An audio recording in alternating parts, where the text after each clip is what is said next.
He was an ambitious young man with a plan for his future. He aspired to be a police officer. He wanted a family. And she was a single mom. It was kind of the perfect match. They were expecting a baby girl. But then it all went up in smoke. The fire department located a body. He was lying between his bed and the wall. And his death may not have been an accident. This was probably deliberately set. There was an accelerant used.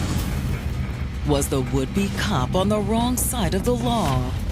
There were frequently people coming into the apartment. It is a very dangerous game. Or was it personal? He'd actually shot somebody. Yeah, right. Things might not be quite what they seemed. There was an attempt to cover up the crime. It's almost a perfect way to commit a murder. Every time we turn around, guess where the finger points? July 23rd, 2005. It's Saturday night in Green Acres, Florida, a suburb of 30,000 just outside West Palm Beach. It's located in the middle of the county, not close to any beaches, more of a community where average people live and work. Everybody seems very neighborly, very friendly. It's a very quiet place. But at 11 o'clock, sirens break the tranquil peace of the warm summer night. A 911 call came in reporting a fire at an apartment complex. There were flames and lots of smoke. When the firefighters arrive, they quickly determine that the fire is confined to a single apartment. And according to the neighbors, the tenants are named Samuel Norris Jr. and his girlfriend, Shara Cooper.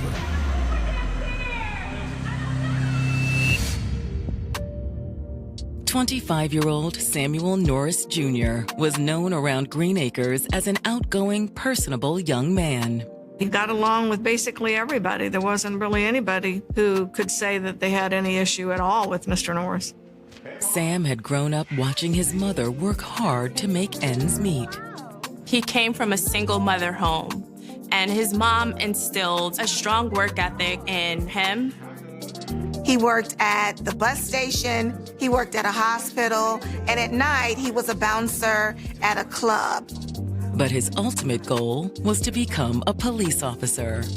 That's a true testament of his character. When you want to become a police officer, you have that innate desire to protect and provide.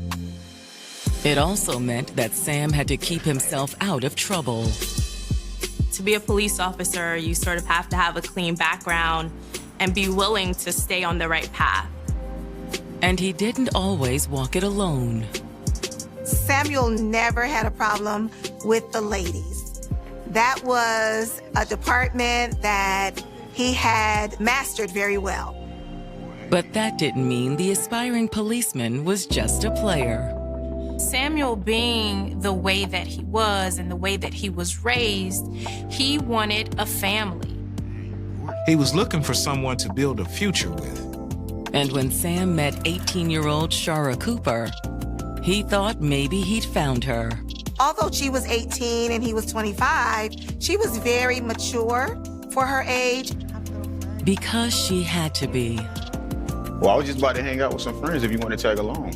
Oh, I wish I could, but I have to go relieve my babysitter. You got a kid? I do. I have a daughter. Shara already had a 4-year-old daughter that she gave birth to when she was only 14 years old. That forces you to mature very quickly. You have another little person who's going to depend on you for everything. But Shara wouldn't be on her own for long. I'd like to meet her sometime. Really? That didn't scare you at all? No, not at all. So they ended up dating and moving in together. And shortly thereafter, they were expecting a baby girl. For Shara, it was a chance to start her life over. She was older now, They were in a relationship. So now bringing another child into the world brings a couple together, makes them closer, and strengthens the bond. And by the summer of 2005, they were looking forward to the baby's arrival. For someone to choose and actively pursue a family life at such a young age, it speaks volumes to their determination and also their willingness to share and compromise with another person. But now, the family's future is in jeopardy as firefighters work to put out the flames in their apartment. They were able to get in through the unlocked front door, and they made their way to the master bedroom. Firefighters have the flames under control within minutes, but it's not soon enough. While they're going from room to room, they locate a body. It appears to be the body of a black male. He was burnt beyond recognition. Samuel Norris Jr. and his girlfriend, Shara Cooper, were building a life together in Green Acres, Florida. When he met Shara, he thought he found his person. And Shara, already a single mom, was just as enamored with Samuel.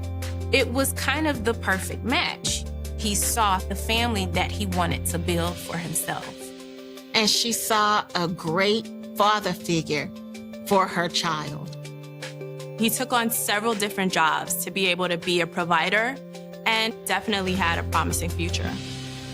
But now, that future may have gone up in smoke. Emergency crews responding to a fire call have just found a man's badly burned body inside the couple's apartment. He was lying on the floor between his bed and the wall. And based on the scene, firefighters believe the fire started at the bed. It was basically destroyed. It was gone. It was down to the springs. The fire marshal knew pretty quickly that this was probably deliberately set. Suspecting foul play, the firefighters call arson and homicide investigators out to the scene. For the detectives, the challenge is determining if the victim is Sam. A lot of times you do have DNA that's left. You may have fingerprints. But when the medical examiner's team arrives to remove the body for autopsy, they make a surprising discovery. There was blood underneath his head. Does that mean he didn't die in the fire? In this case, the body was so burned that it was very hard to determine. While the medical examiner's team deals with the body, crime scene investigators document the surroundings. Because fire causes a lot of destruction of evidence, your best evidence at this point is going to be the photographs of the scene. They pay particularly close attention to the bedroom windows. The heat inside the room had shattered some of the windows, but one of the windows was boarded up with plywood, as if it had been broken before the fire. Outside the apartment, the detectives canvass the neighbors and onlookers watching from behind the police tape. Their neighbors said that they hadn't seen or heard anything suspicious around the time the fire started. But they're shocked when the medical examiner's team comes out of the apartment with a body bag. It can't be! The cars are gone. Usually when Samuel's SUV or Shara's car was missing, that meant that they were not home. Well, either the car's here earlier? Yeah, this morning. But just a few minutes later, Shara shows back up at the complex. What happened? Where's Sam? Ma'am, I'm sorry. I'm afraid. No! No! The detectives tell Shara about the body they found and that they think it may be Sam. This has to be a mistake. She was very confused because he worked at night, so by all accounts, he should not have even been in the house. Could that mean the victim isn't Sam? Or is Shara simply in denial? there's confusion, there's anxiety, and then you have all of these people interviewing you. That's a lot to handle. The neighbor said you have a daughter? Do you know where she is? Yeah, she's with my mom. The detectives tell Shara they have reason to believe that the fire may have been set on purpose. Do you know anyone that would want to hurt Sam? No. Everyone liked him. Everybody. She was unaware of anyone who would possibly cause harm to Samuel. But Shara also says that Sam has been hanging out with some dangerous people. What do you mean? Shara said that Samuel had been involved in selling drugs. I told him it was a bad idea. Once you get involved with drugs, you put your life at stake. Detectives investigating a homicide in Green Acres, Florida, now believe their victim is 25-year-old Samuel Norris Jr. When police officers discovered the body, it appeared to have been an accident, but as they analyzed the situation a little more, it seemed suspicious.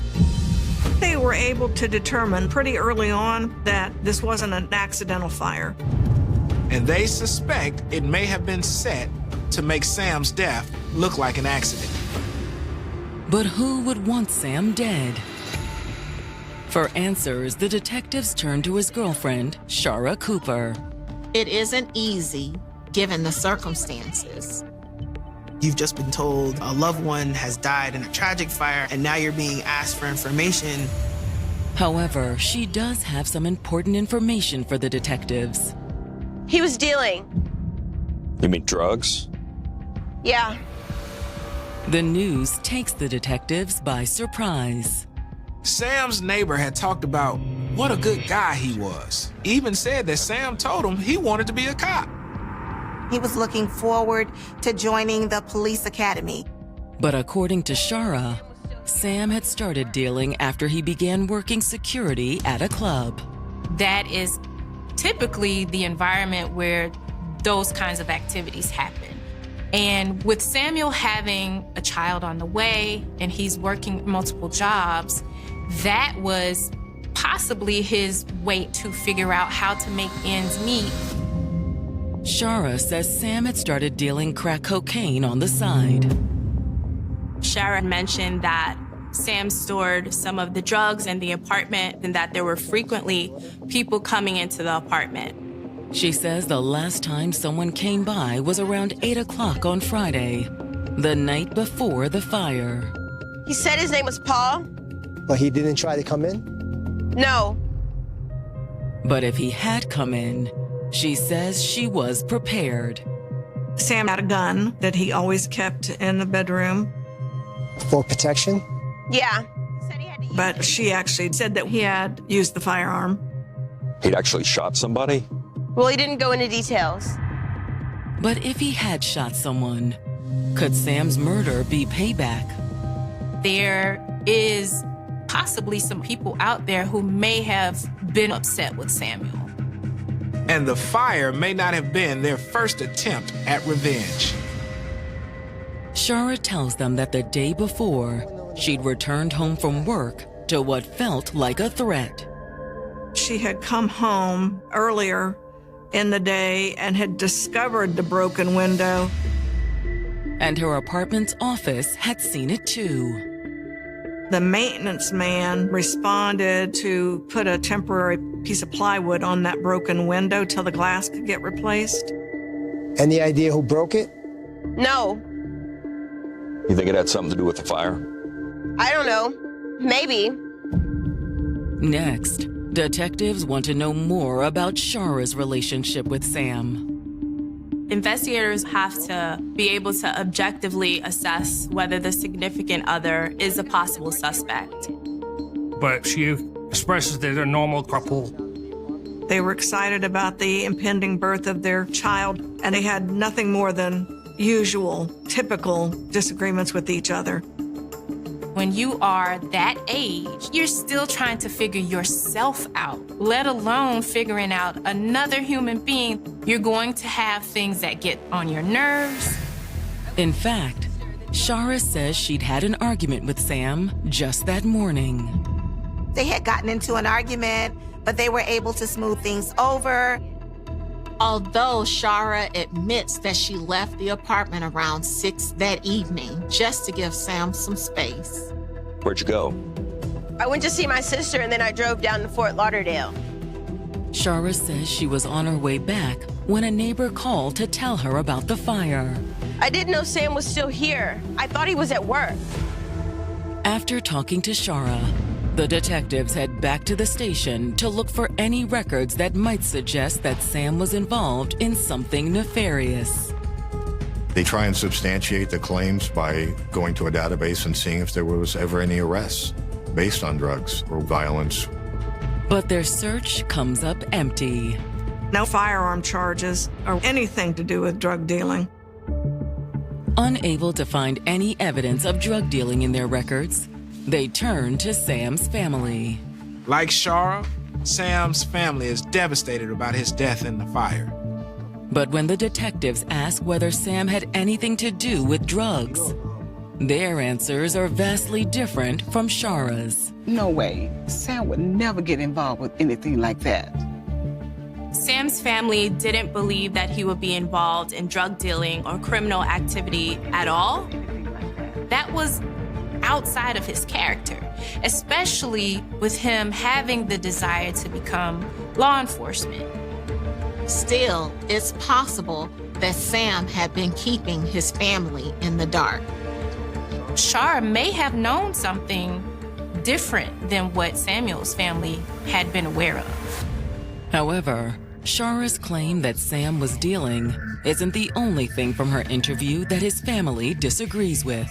Samuel's family shared with them that the relationship that Shara and Samuel had was not a smooth, beautiful, and happy relationship. It was somewhat tumultuous. Sam really felt that she wasn't satisfied with anything he did. No matter what he did, it wasn't enough. But according to Sam's brother, Shara's attitude was only part of the problem. He told me that Shara was over there messing around with other guys. But he knew that for a fact? Well, that's what he told me. And according to the family, Sam was thinking about moving out. He was done with her. But she's having this kid. Yeah, right. Sam really didn't even know whether or not that baby was his. In fact, he demanded Shara take a paternity test. Samuel Norris Jr.'s family has just revealed to detectives that he was on the verge of ending things with his girlfriend, Shara Cooper. Samuel had shared with his family that he was frustrated with Shara because he had done so much for her, and she seemed to be very ungrateful. Worse, he suspected that Shara's baby wasn't his. He told her that he wanted her to take one of those tests, to find out if he was actually the father. Paternity test? Yeah. But while Sam suspected that Shara had been sleeping with someone else, his brother also says that Shara was an incredibly jealous woman. She was constantly monitoring his behavior. Like she used to follow him when he left for work just to make sure that's where he was going. And if she couldn't find him, she'd drive around till she could find him. It was a very tumultuous relationship, and they were off and on throughout the year. At one point, he moved out. But even then, he only moved back in with her because she was pregnant. However, while the couple had been apart, Sam had met somebody new. Her name is Danielle Hubbard. Being with Danielle was a much needed and refreshing change from what he had been experiencing with Shara. It had started as a casual fling, but quickly grew into something more serious. He started to really care about Danielle. And so now he's caught in between the two. Which explains why he'd been pushing Shara to take a paternity test. Sam wanted to do the right thing. But if the paternity test would show that he was not the father of the baby, he could move on. But now the detectives wonder, if Sam's desire to do the right thing had cost him his life. Anytime an investigation uncovers a love triangle, detectives start to think about whether jealousy and anger are motives for what happened. Was Danielle angry that Sam had gone back to Shara? Could she have been pushed over the limits because he left? Or did Shara fear he'd leave her for Danielle? Even when he got back with Shara, it was difficult for him to cut off that relationship with Danielle. I think Sam Norris really missed that relationship and realized that maybe he had made a mistake. That's basically what the paternity test was about. He wanted out. The following morning, detectives asked Danielle to come in for an interview. At this point, they're looking for a timeline as to their relationship. They're looking at if she's jealous, how much she knows about the current girlfriend. And has she heard about the fire? So you really think it's him? We haven't confirmed the identity, but we believe it's him. I knew it. I knew when he didn't answer his phone. I knew it. She was devastated to hear that Samuel was no longer with us. Danielle expressed that her and Sam were really in love. Danielle says that when she started seeing Sam, she didn't know about Shara. But Shara knew about her. Hello? Do you know who this is? Shara began harassing her. Leave my man alone. Does that make you angry? Oh, yeah, but he said that he was only with her on account of the baby. Danielle lets us know that Samuel was still operating with the idea of doing what is right for his family. And Samuel had plans to try to make things work with Shara. Danielle respected that because that is something that she would expect a real man to do. At least that's what Danielle claims. It's possible that she was more jealous than she led on. Where were you last night? At my mama's house. When was that exactly? Like 7 to 11:30.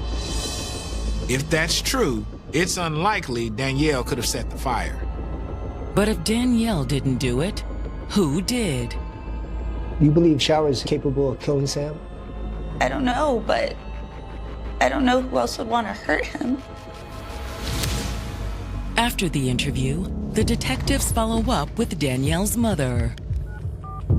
Her alibi checks out. Danielle Hubbard had nothing to do with this. Thank you. And was just an unfortunate victim as well. With Danielle in the clear, the detectives head back to Sam and Shara's apartment. The arson investigators have finished their work, so the detectives are able to search unimpeded.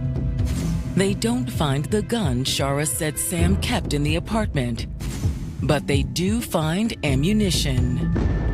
So it looks like Shara was telling the truth about the gun. But that doesn't necessarily mean Sam was a drug dealer. They were unable to find anything to support Shara Cooper's claim that he was involved in illicit drug trade. However, the investigators are unable to find Sam's keys, wallet, or cell phone.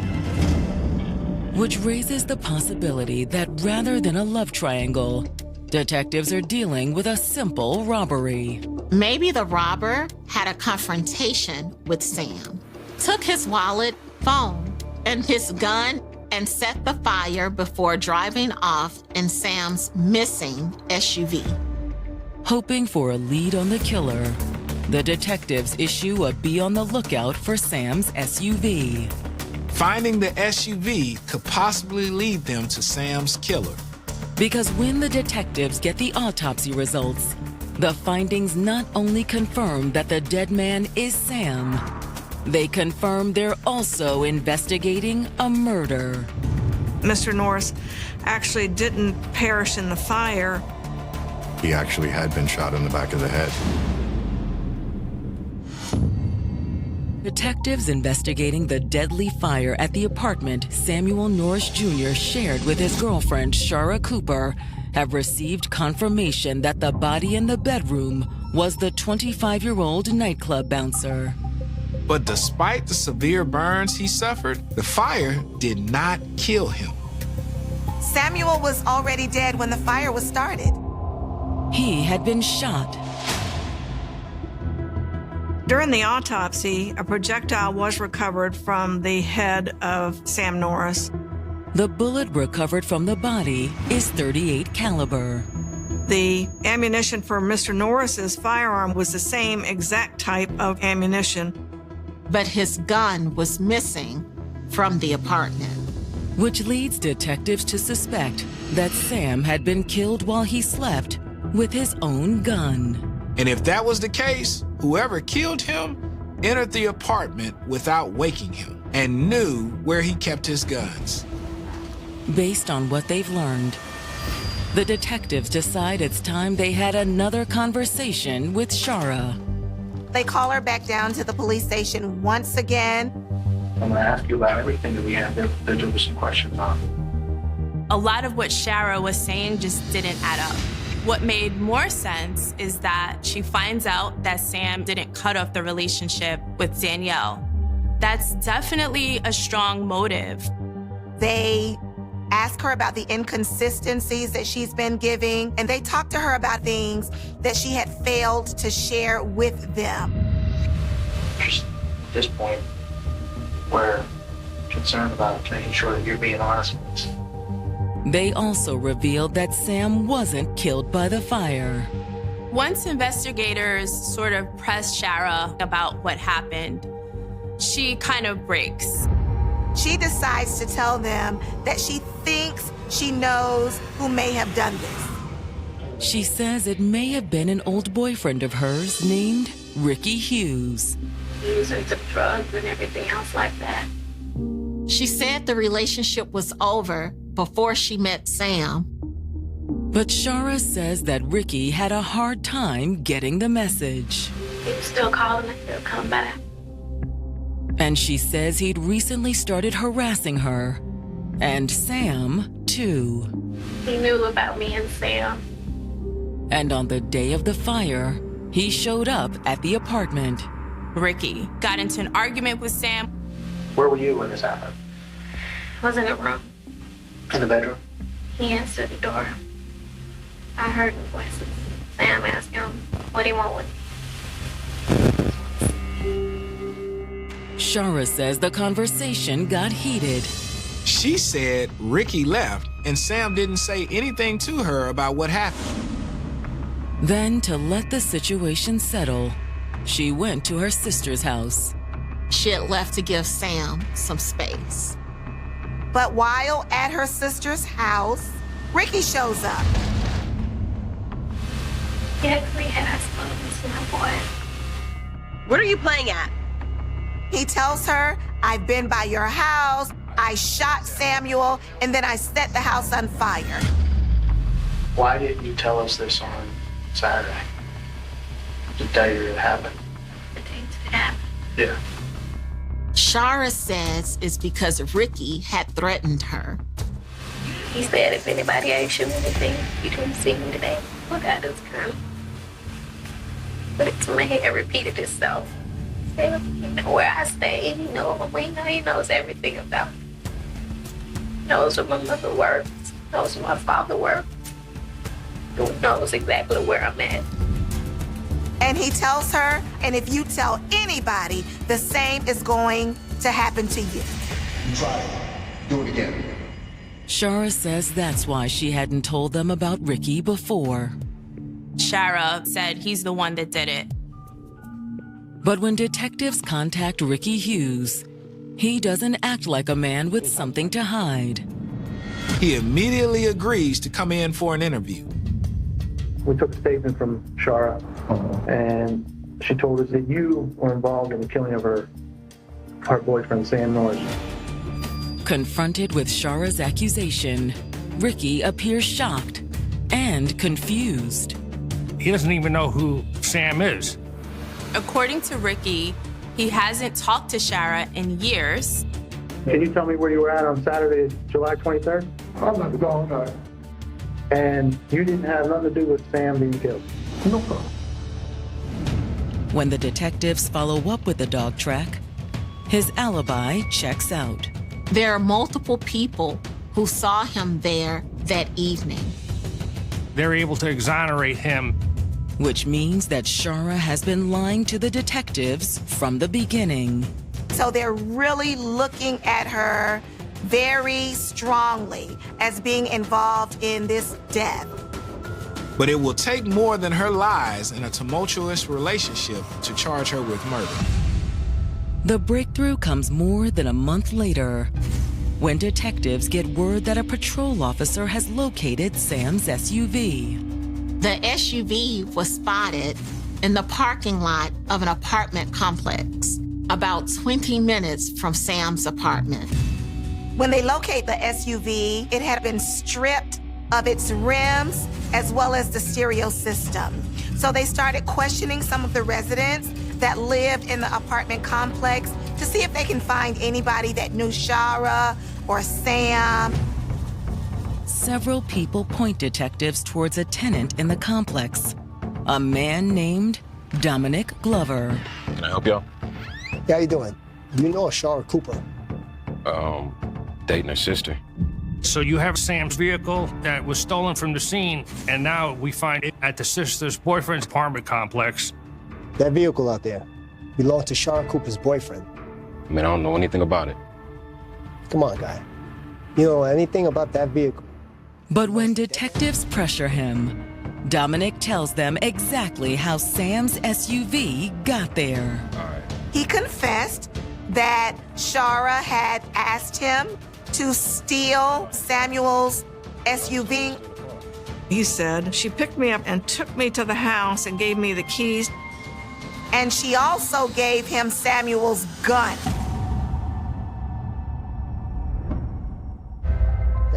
Detectives investigating the murder of Samuel Norris Jr. have located his missing SUV and the man who admits he drove it away from the crime scene.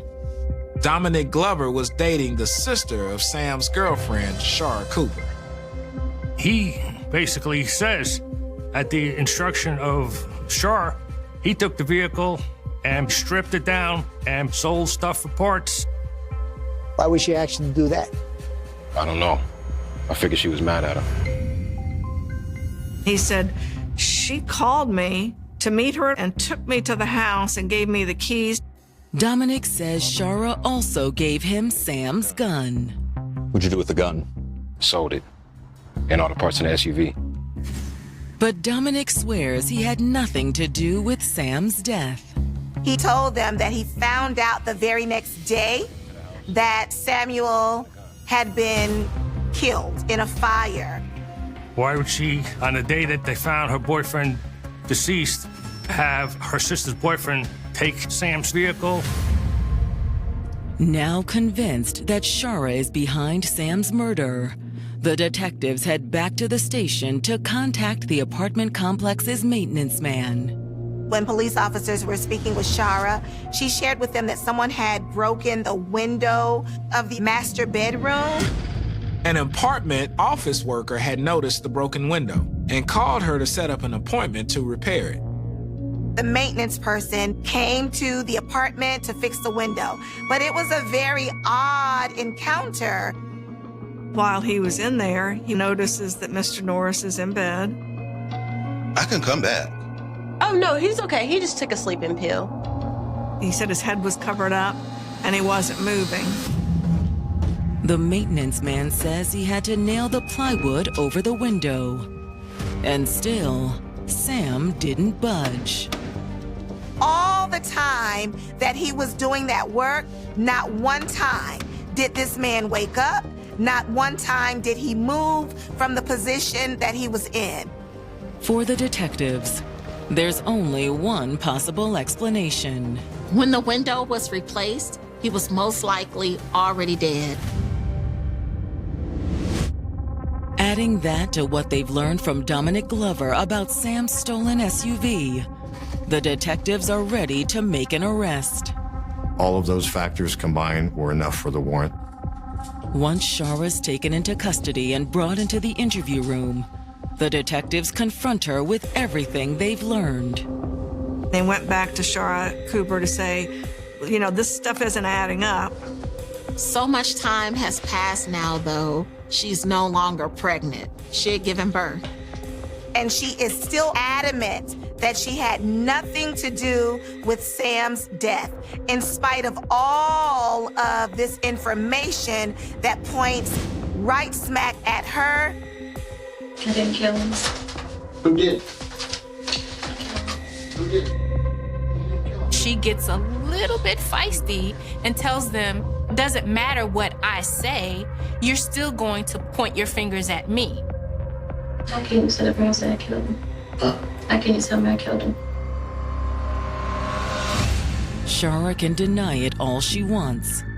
But when she goes on trial for murder in February of 2008, the prosecution argues that she shot Sam because he was planning to leave her for another woman. It was the prosecutor's position that in Shara's mind, if Samuel was not going to be with her, he was not going to be with anyone. And on July 23rd, while Sam was asleep, she took his gun from the drawer in the night table beside the bed. She shot him cold-blooded. And then she decides, now how am I going to hide the evidence?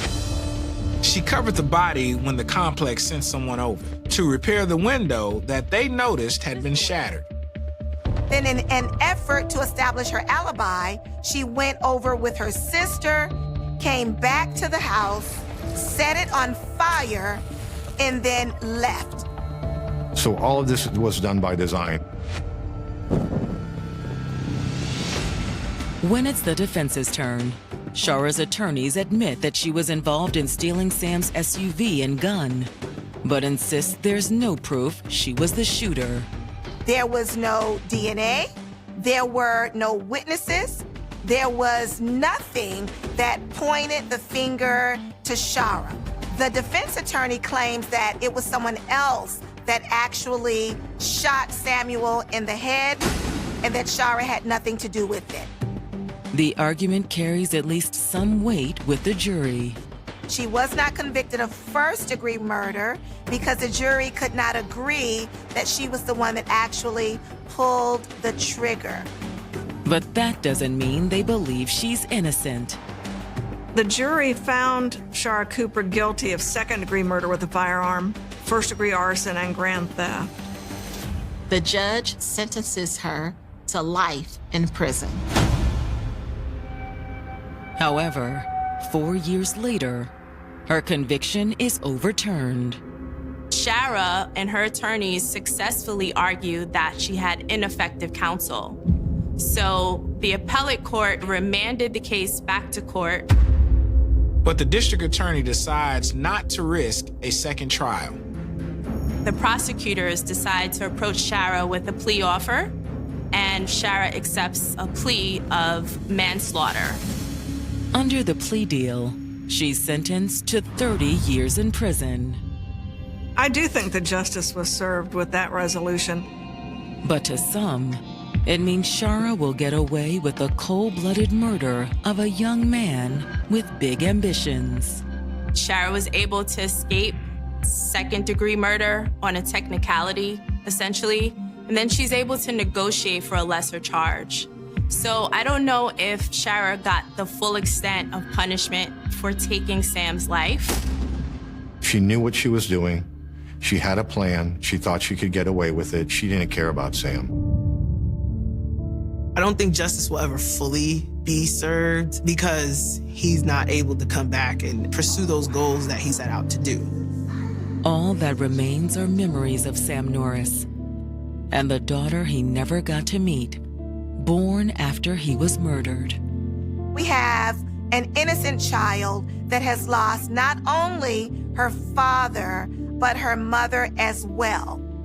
She has no memory of her dad, but I hope she's spoken to those who do so that she can know him through the people whose lives he touched.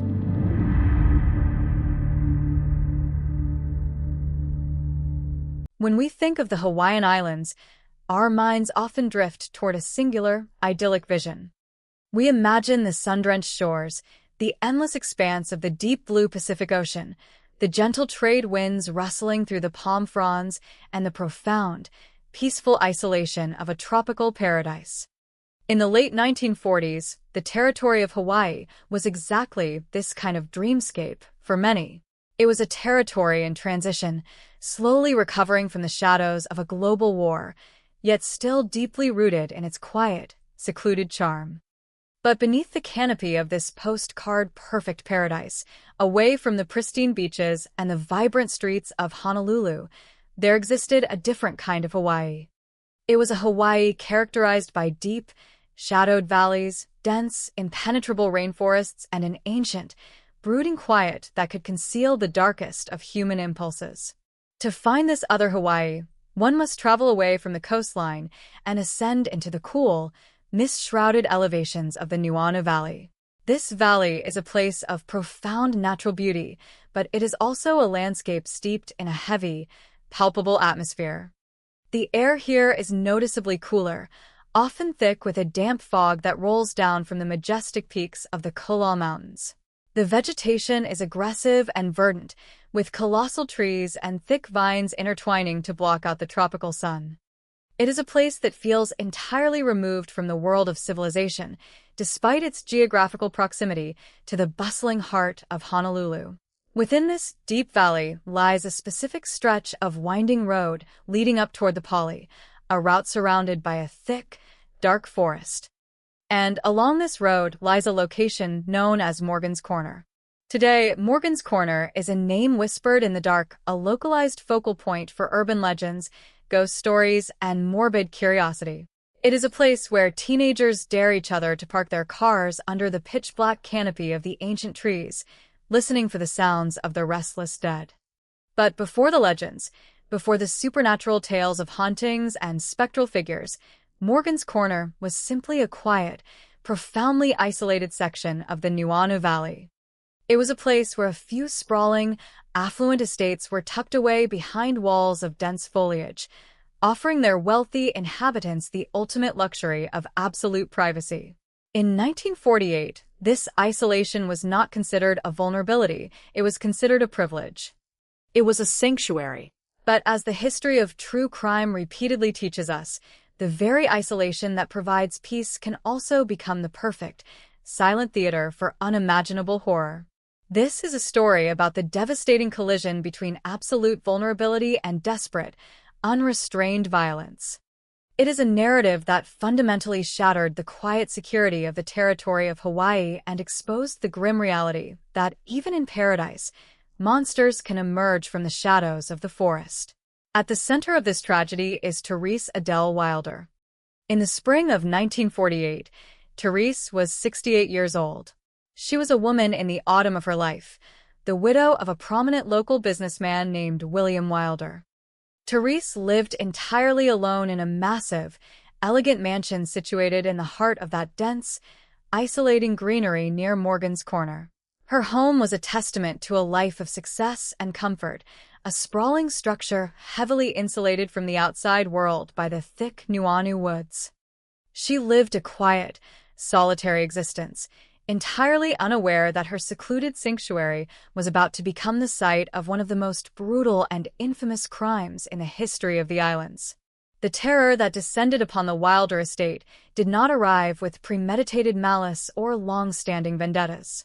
Instead, it emerged from a volatile combination of desperation, opportunity, and sheer, fatal chance. The architects of this nightmare were two young men, James Majors, merely 19 years old, and John Palakiko, aged 21. These were not sophisticated criminal masterminds, they were desperate fugitives. In the days leading up to the tragedy, Majors and Palakiko had managed to escape from an Oahu prison work gang. Thrust out into the unforgiving elements of the dense Hawaiian wilderness, they were suddenly hunted men. They possessed no money, they had no shelter, and most importantly, they had absolutely no food. Driven by raw hunger and the panic of their fugitive status, they wandered blindly through the thick forests of the Nuuanu Valley, looking for any opportunity to survive. The story of Therese Wilder's death is not simply a straightforward tale of a home invasion gone wrong.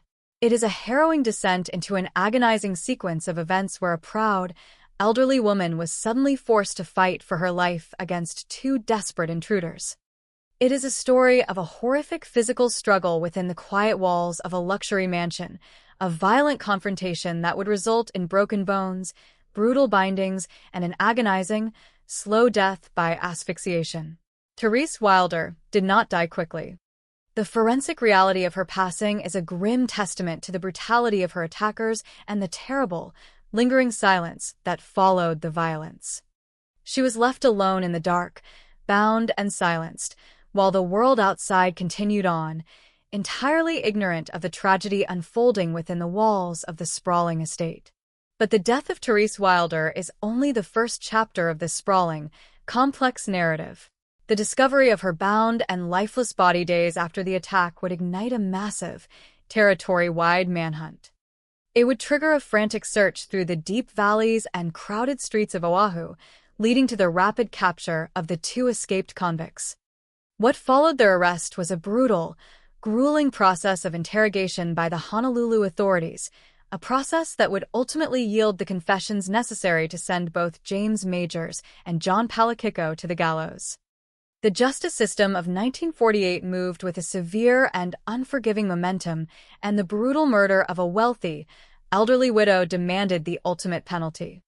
Both young men were swiftly tried, convicted of first-degree murder, and sentenced to hang by the neck until dead, marking one of the harshest and most uncompromising legal responses in the history of the territory. Yet, this case refuses to end with a simple execution. The legacy of the Therese Wilder murder is deeply entangled with one of the most astonishing, heart-stopping legal dramas ever recorded in the American justice system. The narrative twists violently from the gruesome crime scene in the Nuuanu Valley to the cold, sterile environment of the execution chamber. Imagine the scene. The gallows have been prepared, the ropes have been tested, and the two condemned men are taking their final, heavy steps toward their execution. The machinery of death is fully operational, ticking down the final seconds of their lives. And then, with a mere 15 minutes remaining before the trapdoors are scheduled to open and end their lives, an unprecedented intervention occurs.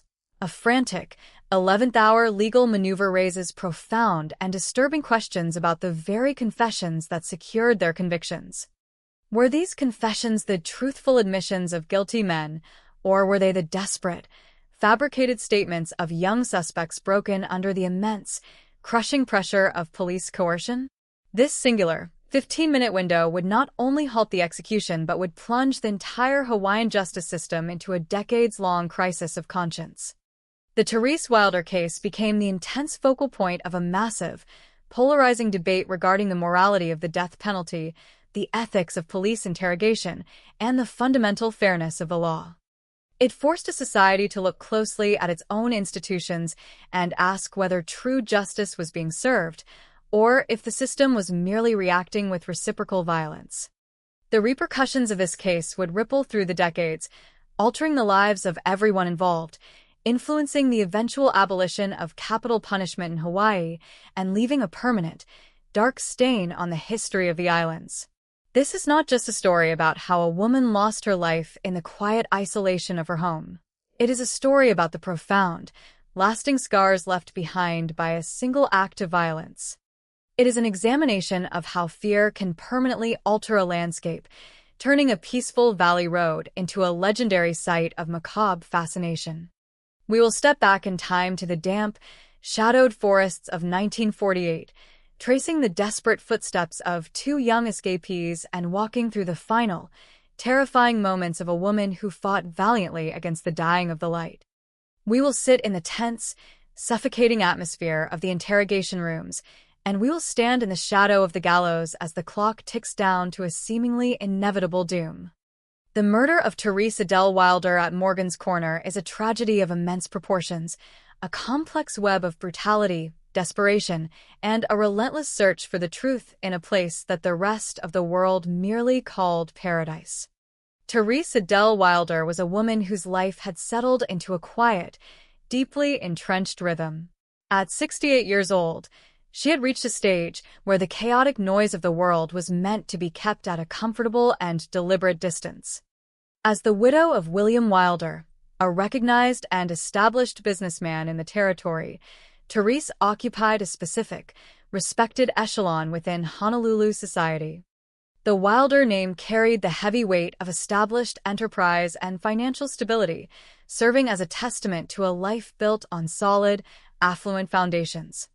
Following the passing of her husband, the vastness of her world had inevitably contracted, distilling her daily existence down to the expansive, yet profoundly solitary, boundaries of her estate. This was not a modest home tucked away in a bustling, closely knit suburban neighborhood. Instead, Therese resided in a sprawling, stately mansion perfectly positioned within the deep, emerald embrace of the Nuuanu Valley, located precariously near the ominously named Morgan's Corner. The estate was a physical manifestation of her late husband's success, a grand architectural statement intentionally designed to offer the ultimate luxury of absolute seclusion. In the late 1940s, to live in such a manner in the Nuuanu Valley was to exist in a state of beautiful, deliberate isolation. The property was enveloped by dense, ancient trees whose massive canopies choked out the bright tropical sunlight, casting long, permanent shadows over the manicured grounds. Thick, aggressive tropical vines and broad-leafed plants created a natural, impenetrable fortress around the home. A verdant barricade that muffled the sounds of the outside world and completely shielded the residents from the passing gaze of anyone traveling along the winding roads that cut through the mountain passes. For Therese, this pervasive isolation was almost certainly a source of profound comfort, a sanctuary of peace and quiet reflection where she could navigate her golden years completely on her own terms. She lived entirely alone, managing her massive home with a fierce independence that belied her 68 years of age. There was no bustling family life within those walls, no constant stream of visitors to break the heavy silence that settled over the estate as the sun dipped behind the towering Kolal Mountains each evening. It was just Therese, surrounded by the echoes of her past and the overwhelming, suffocating presence of the Hawaiian rainforest. She had no reason to suspect that the very environment she had chosen for its tranquility and protective isolation would soon become the primary factor in her tragic demise.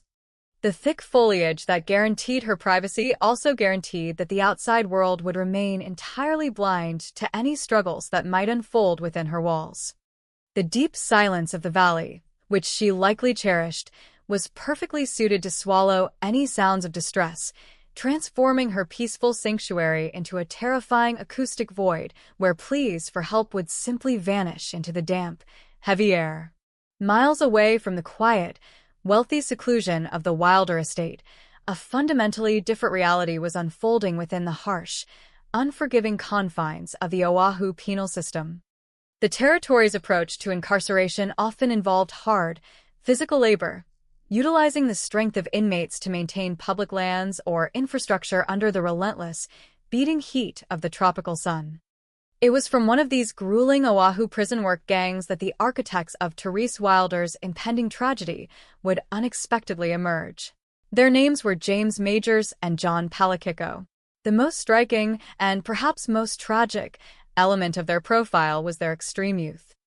James Majors was a mere 19 years old, barely out of adolescence, a young man whose life had already derailed into the grim, restrictive reality of the penal system. John Palakiko was only slightly older at 21 years of age. At a time when most young men were actively building the foundations of their futures, embarking on early careers, or starting families, Majors and Palakiko were stripped of their autonomy, reduced to numbers within a rigid, disciplinary structure. The vast disparity between their daily world and the world of Therese Adele Wilder could not have been more absolute. While she resided in the quiet comfort of inherited wealth and elite social standing, they were trapped in a cycle of marginalization, subjected to the exhaustive demands of forced labor and the complete deprivation of basic personal freedoms. However, on the 10th of March, 1948, This stark separation between their respective worlds began to rapidly and violently collapse.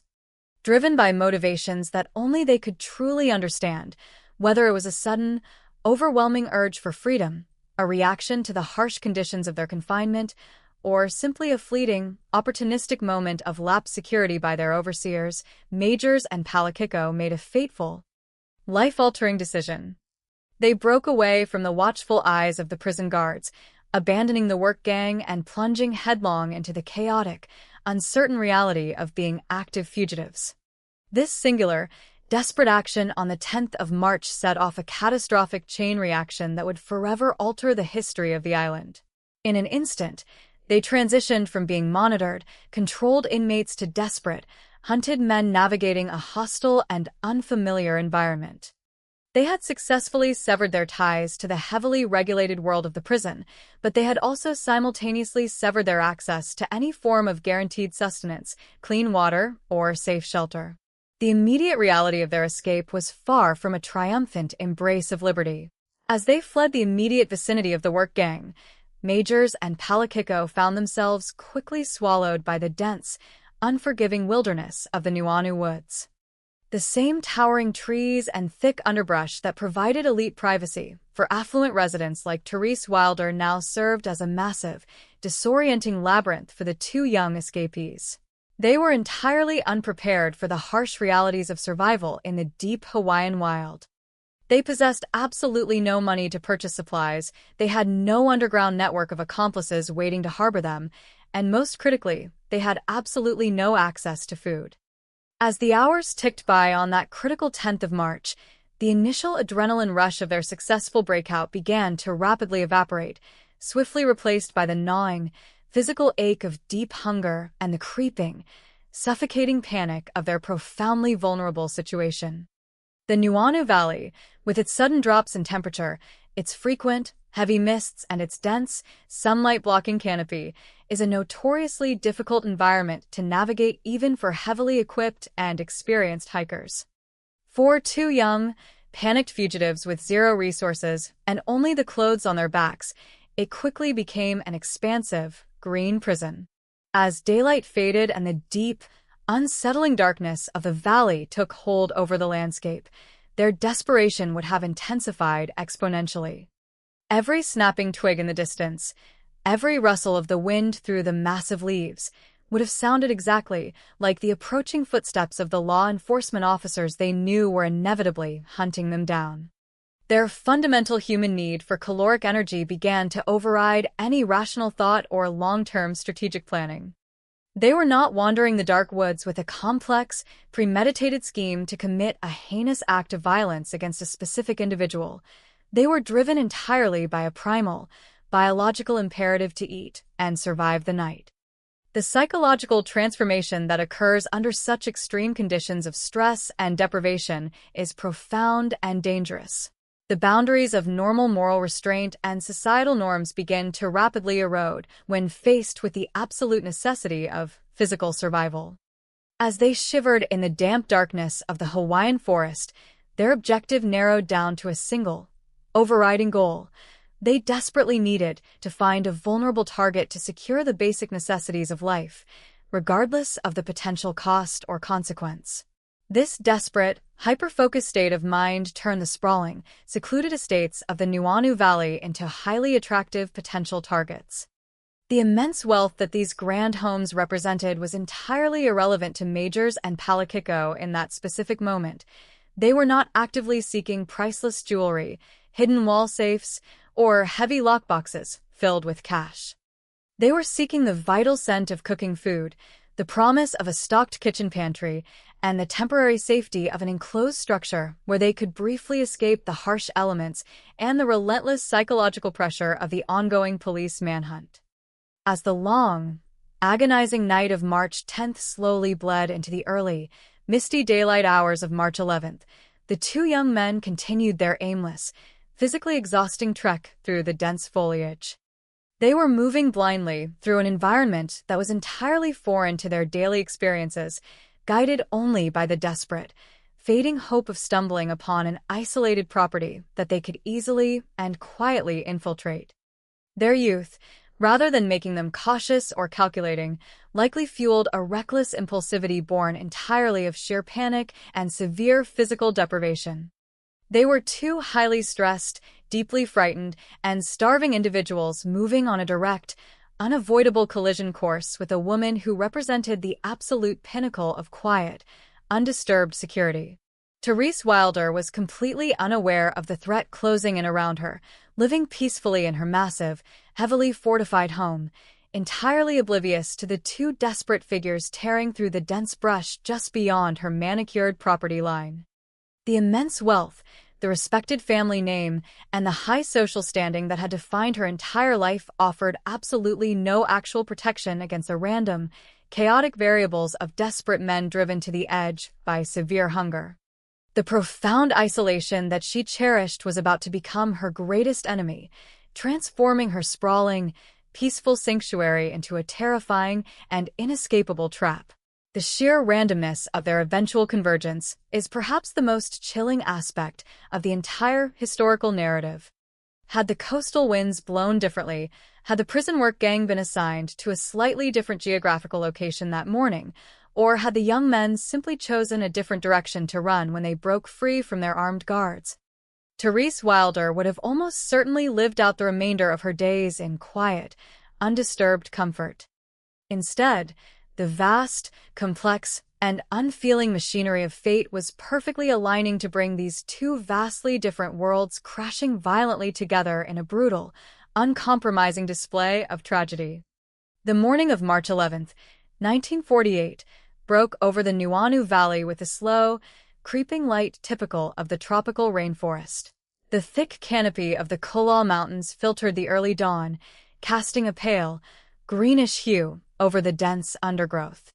For James Majors and John Palakiko, this sunrise offered absolutely no warmth or comfort.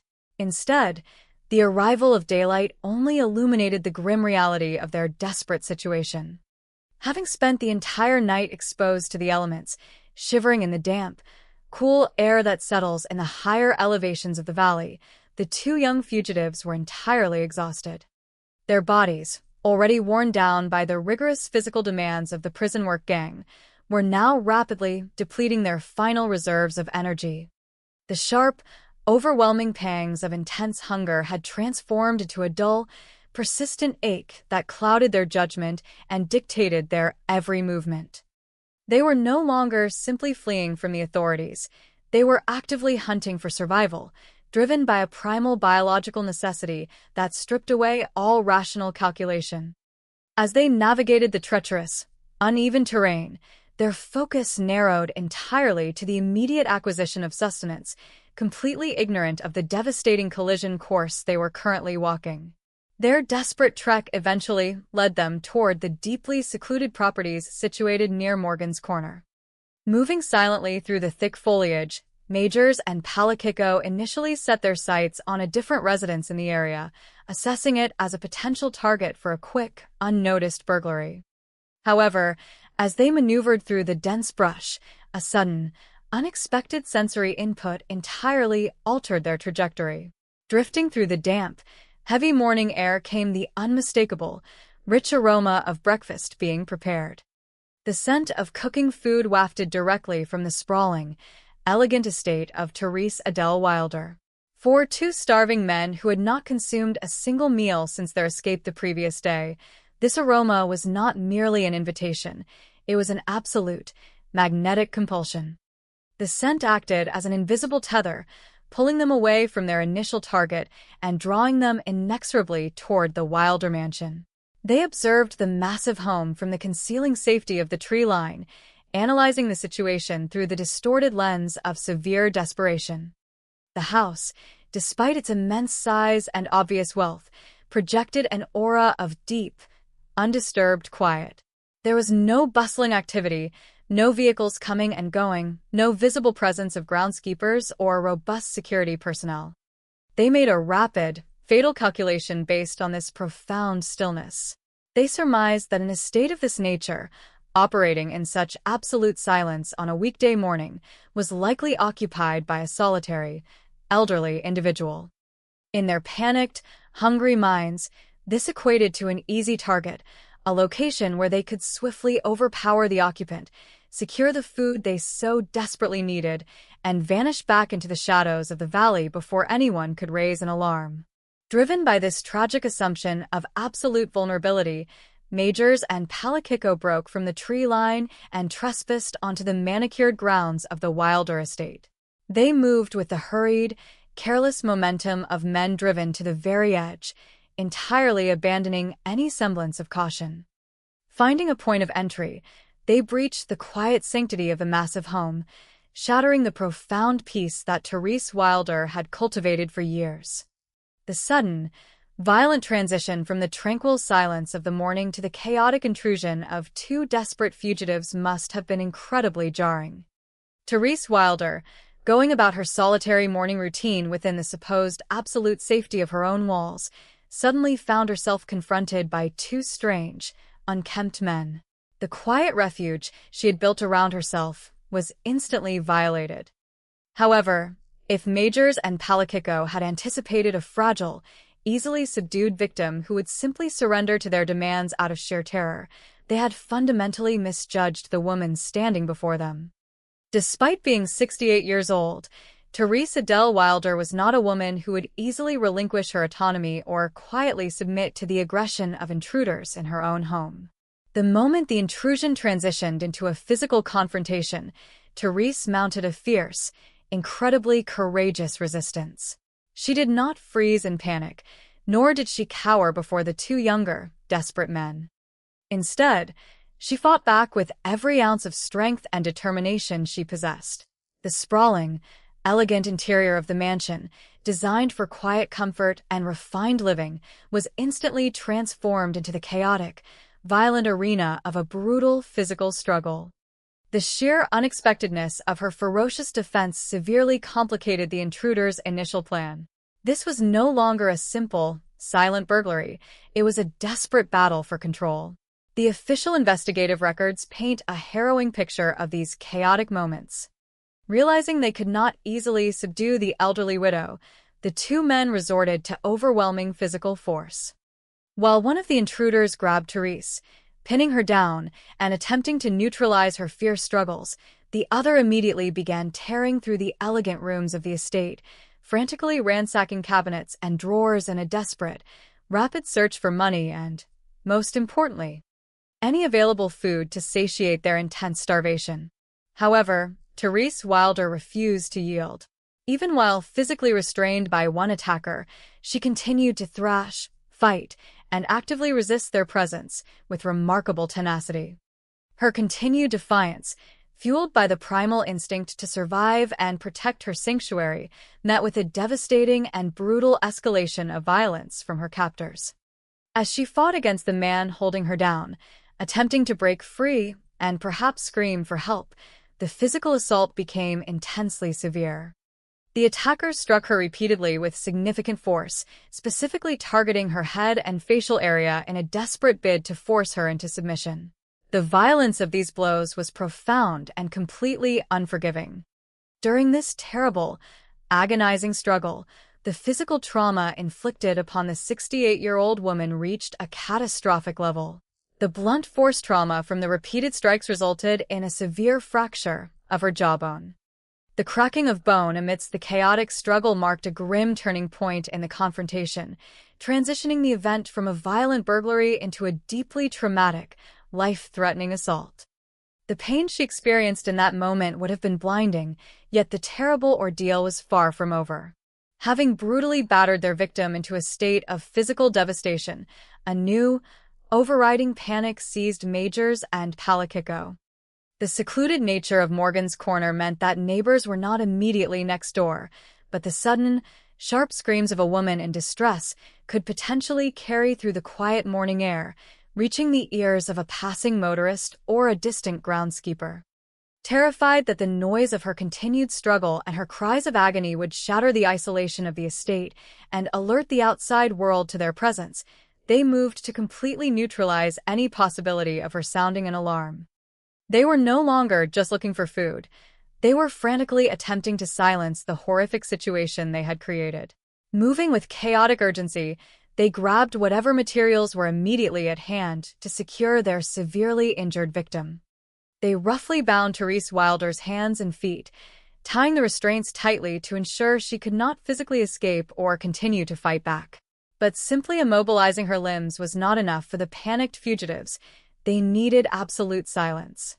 To achieve this, they committed the final, fatal acts of their assault. They forcefully shoved a makeshift cloth gag deep into her mouth, a brutal action made exponentially more agonizing by the severe, fresh fracture of her jawbone. But the horrific silencing did not stop there. In their desperate, frantic bid to muffle any potential sound she might make, they proceeded to wrap multiple, thick layers of cloth entirely around her face and head, pulling the fabric tight and securing the gag firmly in place. They essentially encased her head in a suffocating physical barrier, completely blind to the devastating physiological consequences of their actions. Once they had thoroughly bound and silenced the elderly widow, they lifted her battered body and deposited her onto her own bed. They left her there, completely immobilized, unable to call for help, and struggling desperately to breathe through the thick layers of fabric and the agonizing pain of her shattered jaw. Having secured the absolute silence they desired, Majors and Palakiko gathered whatever meager supplies they had managed to ransack from the home and hastily fled the estate, disappearing once again into the deep, green shadows of the Nuuanu Valley, leaving a dying woman behind in the silent mansion. The forensic reality of Therese Wilder's death is a chilling testament to the lethal consequences of their desperate actions. When medical examiners and forensic pathologists later analyzed the grim evidence left upon the bed, they determined the exact, agonizing cause of her passing. The severe fracture of her jawbone had already critically compromised her airway, causing internal swelling and making normal breathing incredibly difficult. When this devastating injury was compounded by the thick cloth shoved forcefully into her mouth and the multiple, restrictive layers of fabric wrapped tightly around her entire face, it created an absolutely insurmountable barrier to respiration. Therese Adele Wilder could not draw oxygen into her lungs. The official medical conclusion was death by asphyxiation. The tragedy of her demise was slow, silent, and deeply agonizing, occurring entirely within the supposedly safe confines of her own bedroom. From a legal and investigative standpoint, there was absolutely no evidence to suggest that James Majors and John Palakiko had breached the Wilder estate with the premeditated, calculated intention of committing murder. They did not enter the home carrying a specific weapon intended to end a life. However, the forensic experts and the law were unequivocally clear on one immutable fact: the direct, physical actions they took to silence her, the brutal beating that shattered her jaw, the forceful gagging, and the restrictive binding of her face, were the exact, undeniable mechanisms that caused her death. They may not have intended to be killers when they woke up that morning, but as they fled the silent, sprawling estate at Morgan's Corner, they left behind a tragedy that permanently altered the history of the island and sealed their own devastating fates. Following the brutal intrusion on the morning of March 11th, a profound and deeply unsettling silence descended upon the Grand Wilder estate. For 5 agonizing days, the massive house sat undisturbed, hidden entirely behind the dense, green barricades of the Nuuanu Valley foliage. The world outside continued its normal rhythms, completely oblivious to the horrific reality sealed within the walls of the mansion. The mail was delivered. The tropical rains swept through the mountains and washed over the roof, and the heavy Hawaiian sun rose and set, marking the passage of time over a scene of suspended tragedy. Inside the residence, the grand, elegant rooms remained perfectly still, holding the dark secret of what had transpired during that violent confrontation. Therese Adele Wilder lay exactly where her desperate attackers had left her, bound tightly to her bed, her face obscured by the heavy, suffocating layers of cloth. The absolute isolation that had once been the defining luxury of her chosen lifestyle now acted as a perfect, impenetrable shroud, concealing her violent end from the outside world. No friend stopped by unannounced, no neighbors could see through the thick trees, and the expansive property remained quiet, keeping its grim secret locked away in the shadows of Morgan's Corner. It is a chilling realization that for almost a week, a prominent member of Honolulu society simply vanished from the active world, her absence entirely unnoticed because the structure of her life was built upon extreme privacy. The estate functioned exactly as it was designed to function, acting as a fortress that kept the world out, but in doing so, it also kept the horrifying truth locked firmly inside. This eerie, suspended state of undisturbed tragedy was finally broken on the morning of March 16, 1948. The routine maintenance of the sprawling estate required outside assistance, and on this particular Tuesday, two of Therese Wilder's regular employees arrived to perform their designated duties. Isabelo Escalante, the dedicated gardener responsible for taming the aggressive tropical growth surrounding the mansion, and Mia Matayoshi, the meticulous maid tasked with maintaining the elegant interior, arrived at the property expecting another ordinary day of work. However, upon their arrival, the subtle rhythms of the household immediately felt wrong. The heavy, wooden doors of the residence, which might normally be opened to catch the cool mountain breezes, were locked tight. There was no movement, no sound of activity from within, and an unnatural stillness hung over the property. Concerned by this uncharacteristic lockdown, they attempted to make contact. They knocked on the doors, their calls echoing into the dense woods, but they received no response. The telephone rang endlessly into the empty rooms, the mechanical sound emphasizing the complete lack of human presence. Driven by a growing sense of profound unease, the two employees eventually managed to gain entry into the silent house. As they cautiously stepped into the dimly lit interior, the oppressive silence of the home must have been suffocating. They moved slowly through the grand hallways, their footsteps the only sound breaking the heavy quiet, until they finally approached the master bedroom. Nothing could have prepared Isabelo Escalante and Mia Matayoshi for the horrific tableau that awaited them inside that room. Upon opening the door, they discovered the lifeless body of Therese Adele Wilder. She was lying motionless on her bed, her hands and feet still securely bound with the rough ligatures used by her attackers. The horrifying reality of her final moments was immediately evident in the thick cloth still tightly jammed into her mouth and wrapped completely around her battered face. The shock of this discovery would shatter the peaceful illusion of the Nuuanu Valley forever.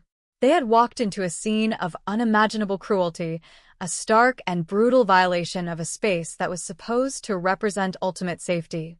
The employees immediately retreated from the nightmare and frantically contacted the authorities, setting in motion a chain of events that would consume the entire territory.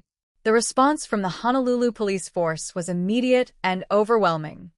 Sirens pierced the quiet isolation of the valley as investigators, forensic experts, and uniformed officers descended upon the Wilder estate, transforming the peaceful sanctuary into a bustling, heavily scrutinized crime scene. As detectives moved through the property, documenting the ransacked rooms, the broken entry points, and the tragic scene in the bedroom, the sheer brutality of the crime sent shockwaves through the department. The victim was not an anonymous individual. She was Therese Wilder, a respected, wealthy widow whose very name represented the established elite of the islands. The realization that someone of her stature could be brutally attacked and left to die in her own home ignited an unprecedented level of urgency within the local government. The authorities quickly connected the dots, looking closely at recent criminal activities, and their attention immediately locked onto the two inmates who had vanished from the prison work gang just one day before the estimated time of the murder. A massive, territory-wide manhunt was officially launched, sweeping across the island of Oahu with a ferocity rarely seen in the region. The extremely dense forests, the steep ravines, and the sprawling urban centers were all systematically scoured by law enforcement officers determined to bring the killers to justice. To apply maximum pressure, the Honolulu government authorized a substantial financial reward for any information leading to the capture of the fugitives. The local newspapers splashed the faces of James Majors and John Palakiko across their front pages, broadcasting their fugitive status to every citizen in the territory. A palpable atmosphere of deep fear and intense paranoia settled over the island. Residents who had never locked their doors suddenly found themselves double-checking their windows at night, terrified that the desperate men who had violated the Wilder estate might emerge from the shadows once again. The hunt for Majors and Palakiko became the absolute singular focus of the entire Hawaiian justice system. The intense pressure of this massive, coordinated manhunt rapidly closed the net around the two young fugitives. The harsh reality of the Hawaiian wilderness, combined with the relentless pursuit by heavily armed officers, proved too much for the exhausted, starving escapees to endure. Just days after the grim discovery at the Wilder estate, the authorities achieved their first major breakthrough. John Palakiko was located and swiftly apprehended while desperately attempting to remain hidden from the searching patrols. His capture was aggressive and immediate, pulling him from the desperate survival of the wild and thrusting him directly into the harsh, unforgiving machinery of the police department. A very short time later, the massive dragnet closed around James Majors, bringing the intense physical manhunt to a definitive end. But the capture of the two young men was merely the conclusion of the physical chase.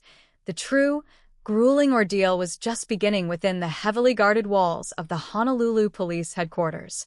The transition from the wilderness to the interrogation room marked the beginning of the most fiercely debated phase of the entire investigation. Majors and Palakiko, already devastated from days of starvation, were immediately subjected to intense questioning by motivated detectives.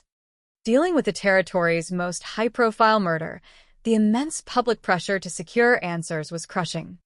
The suspects were placed in separate, windowless rooms, completely isolated from the outside world and from each other, entirely stripped of any remaining sense of personal control or comfort, facing highly experienced investigators fully determined to extract a complete, chronological narrative of the horrific events that transpired at Morgan's Corner.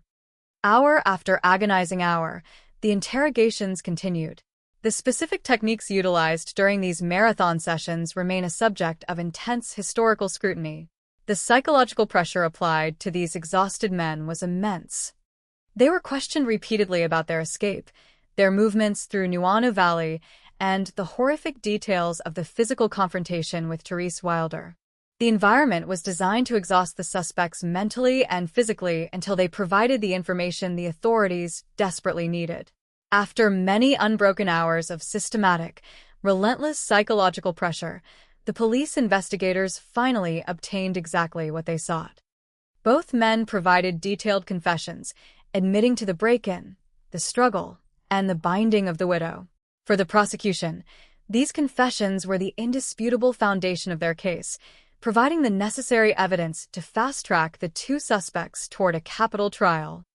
The investigating authorities presented these statements as the voluntary, truthful admissions of guilty men unburdening their consciences. However, the exact conditions under which these critical statements were acquired would later become the central, explosive focal point of the entire legal saga. Defense attorneys would eventually step forward to vehemently argue that these were not the words of men willingly offering the truth, but rather the desperate, fabricated concessions of terrified individuals broken completely by coercion, extreme exhaustion, and the relentless, crushing weight of state-sponsored interrogation. The truth of what truly happened inside those locked interrogation rooms became a dark, impenetrable mystery, setting the stage for a dramatic and unprecedented legal showdown. The transition from the dark, isolated confines of the Honolulu police interrogation rooms to the highly public, brilliantly lit arena of the territorial courtroom was incredibly swift. By the time the summer of 1948 arrived, the city of Honolulu was entirely consumed by the impending trial of James Majors and John Palakiko. The Hawaiian public, still deeply traumatized by the brutal details of Therese Wilder's suffocation at Morgan's Corner, demanded swift, uncompromising justice. The courthouse became the absolute center of gravity for the entire territory, drawing massive crowds of citizens, journalists, and legal observers who were all desperate to witness the final condemnation of the two young men who had shattered the peaceful illusion of their island paradise. The atmosphere within the courtroom was suffocatingly tense, heavy with the collective grief and the simmering, undeniable anger of a community that felt fundamentally violated. For the prosecution, this trial was not merely a legal proceeding, it was a highly visible, absolute mandate to restore order and demonstrate the overwhelming power of the territorial justice system. They constructed their case meticulously, relying almost entirely on the extensive, detailed confessions that had been extracted during those agonizing, marathon interrogation sessions. The prosecutors painted a vivid, horrifying picture for the jury, detailing the desperate escape, the violent home invasion, and the absolute cruelty of leaving a 68-year-old widow bound and gagged to slowly asphyxiate in her own bed. They presented the two defendants not as panicked, starving youths driven by tragic circumstance, but as cold, calculating killers who had intentionally and brutally ended the life of one of Honolulu's most respected residents. The defense attorneys faced a profoundly insurmountable challenge. They were tasked with defending two escaped convicts who had already signed official documents admitting their participation in a horrific crime against a highly sympathetic victim. The defense attempted to introduce the vital context of their youth, highlighting that James Majors was only 19 years old and John Palakiko was merely 21. They desperately tried to argue the forensic nuance that the intent was not premeditated murder, but rather a chaotic, panicked burglary that had spiraled catastrophically out of control. Furthermore, the foundational seeds of doubt regarding the legitimacy of those critical confessions were carefully planted, with the defense suggesting that the statements were heavily coerced under immense, unbearable police pressure and sheer physical exhaustion. However, in the highly charged, emotional atmosphere of the 1948 courtroom, these nuanced arguments completely failed to resonate with the deeply disturbed public or the seated jury. The horrifying mental image of Therese Wilder suffering in the dark, unable to breathe through the thick layers of cloth wrapped tightly around her shattered jaw, completely overshadowed any legal arguments regarding intent or police procedure. The machinery of justice moved with absolute, crushing momentum. On the 18th of June, 1948, after a trial that commanded the absolute attention of the territory, the jury returned to the courtroom to deliver their highly anticipated conclusion. The verdict was devastatingly decisive. They found both James Majors and John Palakiko entirely guilty of murder in the first degree. The brief glimmer of hope that the defense had desperately tried to cultivate was instantly and permanently extinguished by the severe, unyielding pronouncement of the jury. Following this absolute conviction, the legal system delivered the ultimate, uncompromising penalty available within the territory of Hawaii. The presiding judge, reflecting the profound outrage of the community and the strict severity of the era's penal code, officially sentenced both young men to suffer the punishment of death by hanging. This was not a symbolic gesture. It was a highly organized, state-sanctioned mandate to end their lives on the gallows.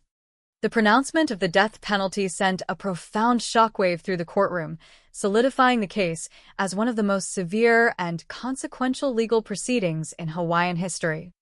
Majors and Palakiko were immediately stripped of their civilian clothing, shackled heavily, and transported directly to the heavily fortified confines of the Oahu prison's death row.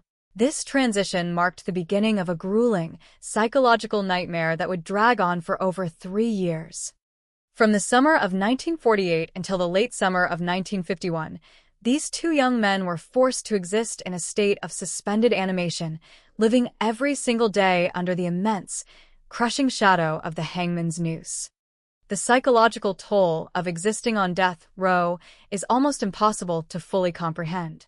They were entirely isolated from the vibrant, living world outside the concrete walls, forced to spend their remaining days intensely contemplating the violent, mechanical nature of their impending execution. The agonizing passage of time was marked only by the slow, bureaucratic exhaustion of their final legal appeals, each subsequent denial pushing them one step closer to the wooden steps of the gallows. The territory was methodically preparing to take their lives, constructing a grim reality where their eventual deaths were no longer a possibility, but an absolute, scheduled certainty. The sheer weight of this scheduled certainty finally collapsed upon them on the morning of September 13, 1951. This date was heavily circled on the territorial calendar, marked as the exact moment when the state would execute its absolute authority and finally hang James Majors and John Palakiko. The atmosphere within the prison on the morning of an execution is uniquely terrifying, characterized by a highly regimented, deeply unnatural quiet. The complex machinery of death was fully activated and meticulously prepared. The heavy wooden gallows were thoroughly inspected, the thick hemp ropes were carefully measured and tested for their lethal efficiency, and the executioners stood by, ready to perform their grim, specialized duty. The two condemned men were subjected to the profound indignities of the final preparations, experiencing their last meals, their final interactions with spiritual advisors, and the heavy, terrifying realization that their lives were now measured not in years or days, but in fleeting, rapidly vanishing minutes. They were physically escorted from their holding cells, beginning the long, agonizing march toward the execution chamber. The psychological pressure of taking those final steps, knowing absolutely that the trapdoors awaited them at the end of the corridor, represents the absolute zenith of human terror. The entire penal facility held its collective breath as the heavy doors of the execution chamber were unlocked. The territory of Hawaii was fully prepared to watch these two men fall to their deaths, finally closing the dark, traumatic chapter of the Therese Wilder murder through an act of supreme, state-sponsored violence. The clock ticked down relentlessly, erasing the final margins of their existence, moving inexorably toward the scheduled moment of hanging. However, completely parallel to this grim, mechanical procession toward death, a desperate, frantic battle was unfolding miles away within the highest corridors of political power. As the executioners prepared the ropes and the two young men stood mere moments away from the absolute finality of the gallows, an attorney named Harriet Buslog was executing a spectacularly bold, 11th-hour legal maneuver. Buslog was a fiercely dedicated advocate who absolutely refused to accept the legitimacy of the convictions. Armed with a newly assembled dossier of complex legal documents, she desperately sought an emergency audience with the governor of the territory, Orrin Elong. The tension of this moment is the stuff of profound cinematic legend, yet it was a terrifyingly real race against the ticking clock of the executioner. With the lives of two men hanging in the immediate balance, Buslog presented Governor Long with compelling, deeply disturbing arguments, forcefully suggesting that the foundational confessions of Majors and Palakiko had been brutally coerced by the Honolulu police. She argued that sending these men to the gallows based on statements extracted through severe physical exhaustion and unbearable psychological pressure would represent a catastrophic, irreversible miscarriage of justice.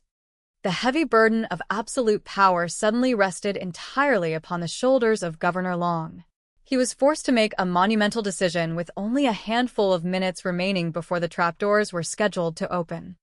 In an act that would fundamentally alter the trajectory of Hawaiian legal history, Governor Long absorbed the profound gravity of Buslog's arguments and chose to intervene.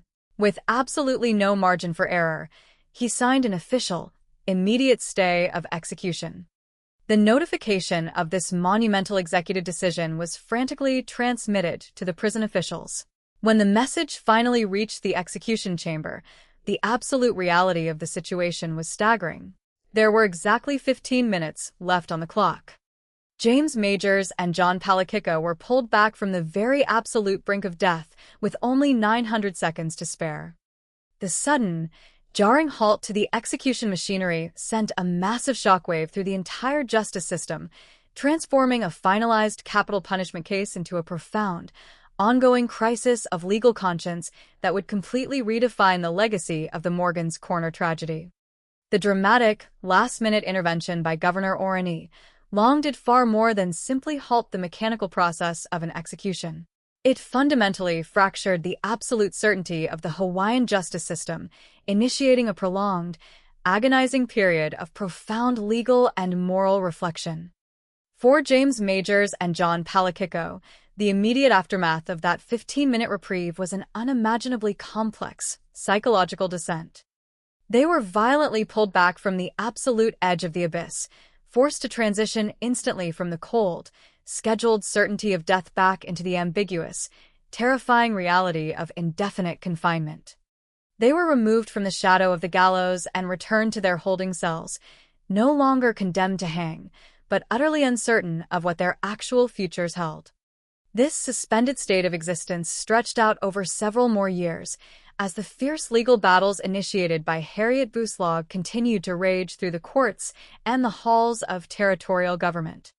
The intense public demand for swift retribution began to slowly cool, gradually replaced by a creeping, uncomfortable realization that the mechanisms used to secure their convictions might have been deeply, systematically flawed. The argument that their confessions were extracted under severe duress and profound physical exhaustion could no longer be easily dismissed by a society slowly transitioning toward a more highly scrutinized understanding of civil rights. The unyielding, absolute nature of their original sentence slowly eroded under the heavy weight of this persistent, undeniable doubt. This gradual shift in the socio-political climate of the territory eventually manifested in tangible, historic executive action. In 1954, after 6 agonizing years of legal purgatory following their initial conviction, the political landscape shifted once again under the leadership of Governor Samuel King. Recognizing the profound controversies surrounding the coerced confessions and the unprecedented nature of their halted execution, Governor King made the monumental decision to officially commute their sentences. The absolute finality of the death penalty was completely removed from their horizon, replaced by the crushing, albeit life-preserving, weight of a 90-year prison sentence. For Majors and Palakiko, this commutation meant that they would not die by the rope, but it heavily implied that they would slowly waste away and eventually perish within the unforgiving, concrete walls of the Oahu prison system. Yet, the pendulum of justice and societal reform in Hawaii continued its slow, inexorable swing. As the territory transitioned into statehood, and the national conversation surrounding penal reform and the ultimate purpose of incarceration began to evolve significantly, the perspectives of the governing bodies shifted toward the potential for rehabilitation. This evolving mindset culminated in 1962 under the administration of Governor John A. Burns. In a decision that would have been completely unfathomable in the heated, vengeful summer of 1948, Governor Burns fundamentally altered their destinies once more. He further reduced their monumental sentences and officially granted both James Majors and John Palakiko conditional parole.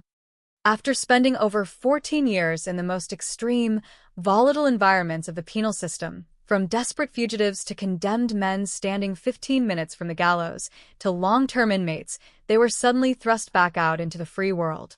However, the transition from extreme, institutionalized confinement back into the unstructured, unpredictable reality of civilian life proved to be an insurmountable challenge for John Palakiko. The profound trauma of his incarceration, the heavy burden of his highly publicized identity as a convicted murderer, and the fundamental lack of resources to navigate a rapidly modernizing Hawaii created a disastrous environment for his attempted rehabilitation. He struggled deeply with the stringent, highly demanding conditions of his parole, ultimately failing to meet the rigid expectations set upon him by the state. His inability to integrate resulted in a tragic, cyclical return to the only restrictive environment he had truly known for his entire adult life. Palakiko violated the strict terms of his conditional release and was subsequently remanded directly back into the harsh custody of the prison system. The remainder of his existence was spent navigating the bleak, highly controlled reality of institutionalization, completely isolated from the profound cultural and economic changes occurring rapidly across the islands. He never managed to successfully reclaim his freedom, ultimately passing away while still under state confinement in 1974. His life story ended as a tragic, undeniable testament to the devastating, permanent psychological damage inflicted by a youth spent entirely within the violent extremes of the criminal justice system. The trajectory of James Majors, however, took a vastly different, almost entirely invisible path. Upon receiving his conditional parole from Governor Burns, Majors managed to quietly slip away from the intense, suffocating notoriety that heavily saturated the island of Oahu. He relocated across the Pacific waters to the neighboring island of Maui, intentionally seeking an existence defined entirely by absolute anonymity and quiet routine. For decades, the man who had once stood at the very center of the most explosive, highly publicized murder trial in Hawaiian history lived a profoundly quiet, entirely unremarkable life. He integrated into the local community, managed to adhere strictly to the demanding guidelines of his release, and successfully avoided the gravitational pull of the criminal justice system that had consumed his youth and his accomplice. It is a deeply unsettling, haunting reality to contemplate how a person carries the immense, inescapable psychological weight of such a horrific past through the mundane routines of daily life. Did the dark, violent memory of the sprawling estate at Morgan's Corner haunt his quiet, solitary moments on Maui? Did the horrific, muffled sound of Therese Wilder struggling for breath beneath those thick layers of cloth echo in his mind as he lived out the remainder of his long, unbothered life? These are profound, deeply disturbing, and unanswerable questions that remained entirely locked away with him until the very end. James Majors lived an exceptionally long life, far outlasting the massive public outrage that had once demanded his immediate execution by hanging. He quietly passed away from completely natural causes in 2009, taking the ultimate, unvarnished truth of the intricate details of what truly transpired inside the Wilder mansion directly to his grave. The prolonged, agonizing saga of Majors and Palakiko left an indelible, deeply transformative mark on the Hawaiian legal system that is still felt today.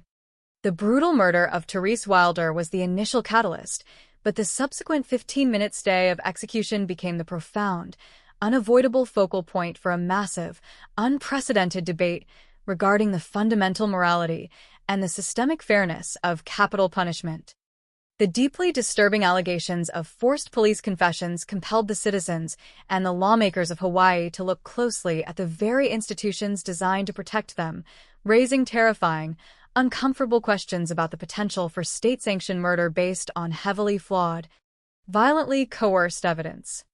This singular, explosive case exposed the inherent, catastrophic risks of a justice system driven rapidly by extreme public outrage and unrelenting, physically exhausting interrogations. The intense, decades-long scrutiny sparked entirely by the Harriet Buslog intervention did not merely save 2 young lives from the gallows, it fundamentally altered the moral trajectory of the entire state. The profound, lingering doubts sown by this specific, dramatic legal battle contributed heavily and undeniably to a massive shift in public policy. It served as a primary, foundational catalyst for the official abolition of the death penalty in Hawaii in the years that followed, ensuring a permanent change in the penal code. The ultimate legal legacy of this tragic case guarantees that the state will never again bring a prisoner within 15 minutes of a legally sanctioned death, fundamentally reshaping the boundaries of territorial and state justice. Yet, running directly alongside this profound, highly intellectual legal legacy, there exists a significantly darker, far more pervasive cultural aftermath attached specifically to the geographical location of the crime itself. The deep, heavy shadows of the Nuuanu Valley absorbed the intense trauma of that horrific March morning, and the physical location known as Morgan's Corner was permanently, irreversibly transformed in the public consciousness.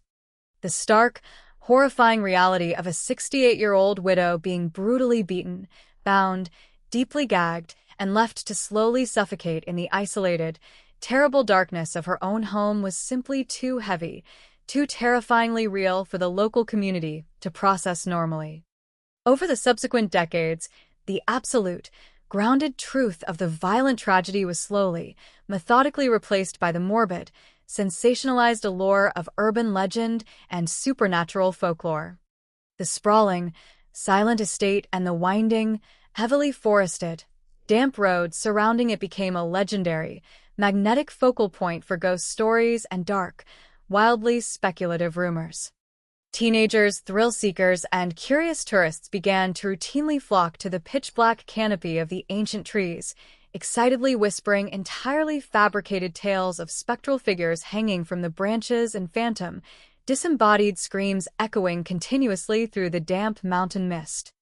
The real, agonizing, profoundly human history of the location was completely, tragically overshadowed by these sensationalized myths, designed exclusively to thrill and frighten people from the absolute safety of the dark.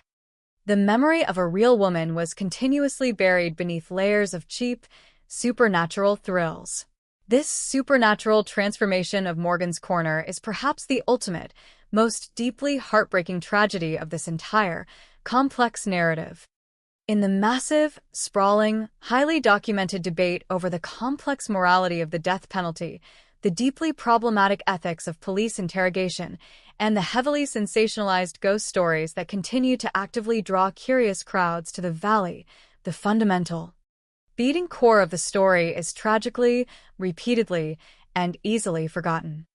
At the very center of this massive, intricate web of territorial legal drama, political intervention, and dark, enduring local folklore stands a single individual, Therese Adele Wilder.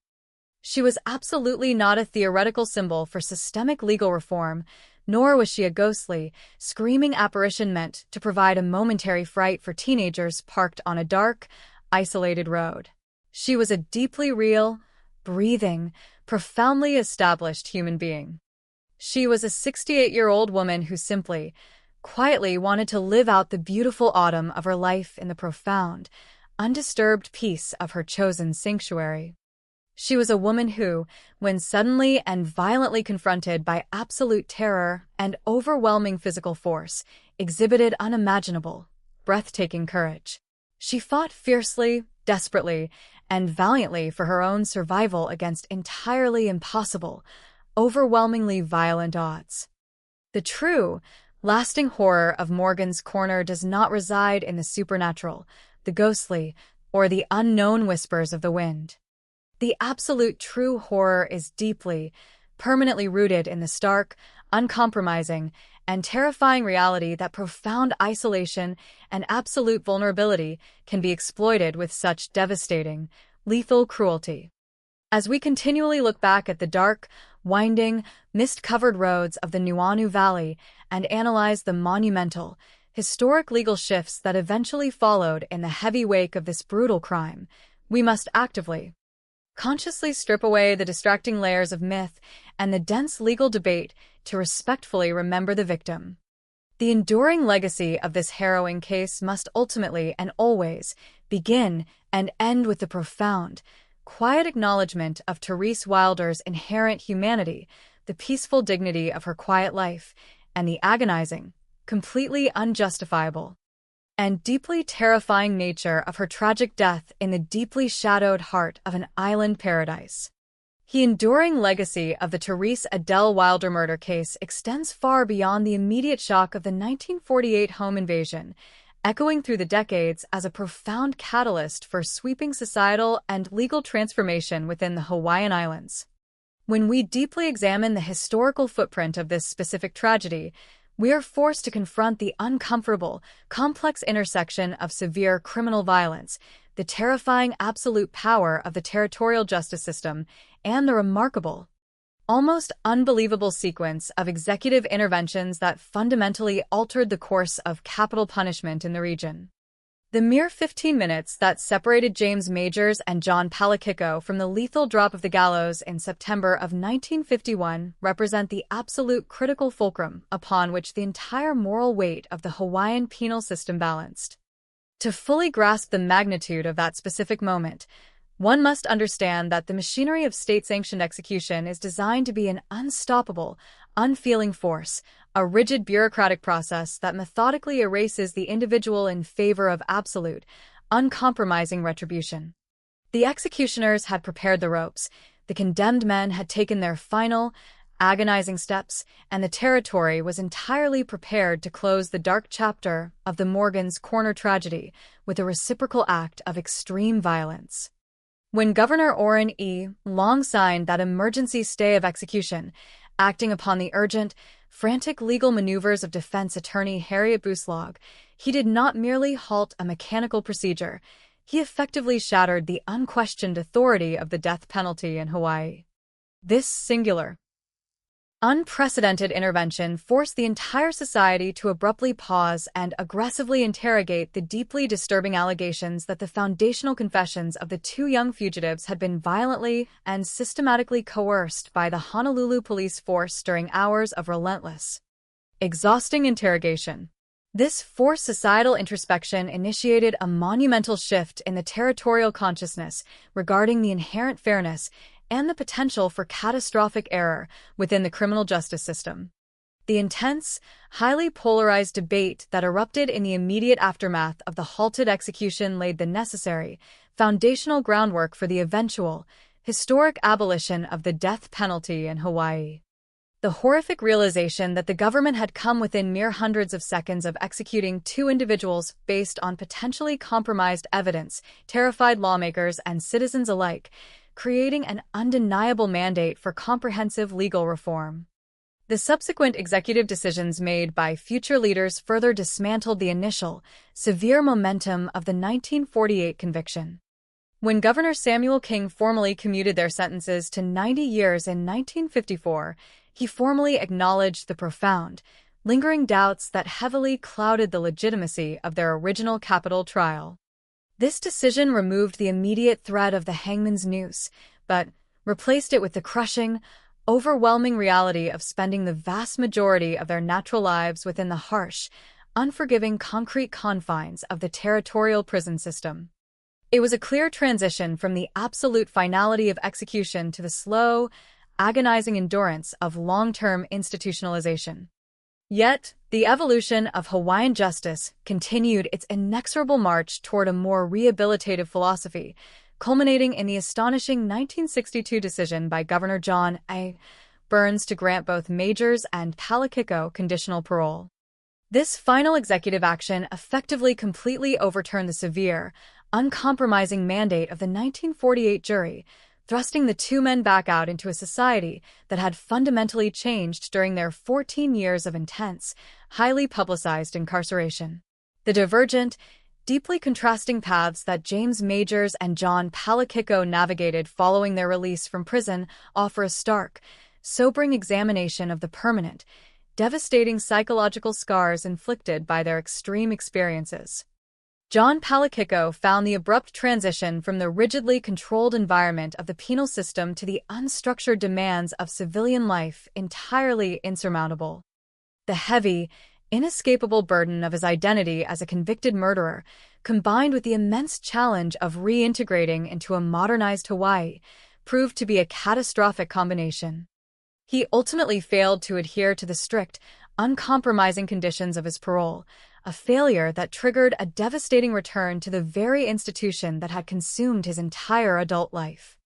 He was remanded back into state custody, tragically forced to live out the remainder of his days navigating the bleak, isolated reality of the prison system until his eventual death in 1974. His complete inability to reclaim his autonomy serves as a dark, undeniable testament to the destructive, permanent nature of institutionalization. Conversely, the trajectory of James Majors represents a profound, deeply unsettling contrast. Following his conditional release, Majors actively sought out complete, impenetrable obscurity.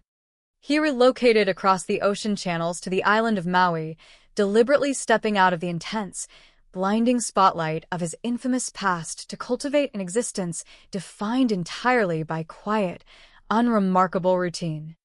He successfully managed the stringent requirements of his parole and lived an exceptionally long, anonymous life, completely removed from the gravitational pull of the criminal justice system. The staggering reality that one of the primary architects of the horrific Morgan's Corner tragedy lived peacefully until his natural death in 2009 is a profoundly difficult historical fact to fully reconcile. It forces us to deeply question the ultimate nature of justice, the capacity for human endurance, and the heavy, silent psychological burden of carrying the memory of such extreme violence through decades of quiet, undisturbed civilian life. Parallel to the sprawling, complex legal and political legacy of the case lies the dark, pervasive, and heavily sensationalized cultural transformation of the crime scene itself. The deeply isolated stretch of the Nuuanu Valley, known as Morgan's Corner, absorbed the intense, horrific trauma of the 1948 home invasion and subsequently became the absolute epicenter for Hawaiian urban legends and supernatural folklore. The stark, undeniable reality of a 68-year-old widow being brutally attacked, severely beaten, securely bound, and left to slowly suffocate in the profound darkness of her own home was seemingly too heavy and too terrifyingly real for the collective consciousness to process without the insulating filter of myth. Over the subsequent decades, the absolute, grounded truth of the violent tragedy was slowly, methodically replaced by the morbid, sensationalized allure of ghost stories and wildly speculative rumors. The sprawling, silent Wilder estate and the winding, heavily forested roads surrounding it became a legendary, magnetic focal point for thrill-seekers who excitedly whispered entirely fabricated tales of spectral figures, phantom screams, and restless, disembodied spirits wandering through the damp mountain mist. This supernatural transformation represents a deeply tragic, entirely disrespectful historical erasure. The real, agonizing, profoundly human history of the location was completely overshadowed by these sensationalized myths, designed exclusively to thrill and frighten people from the absolute safety of the dark.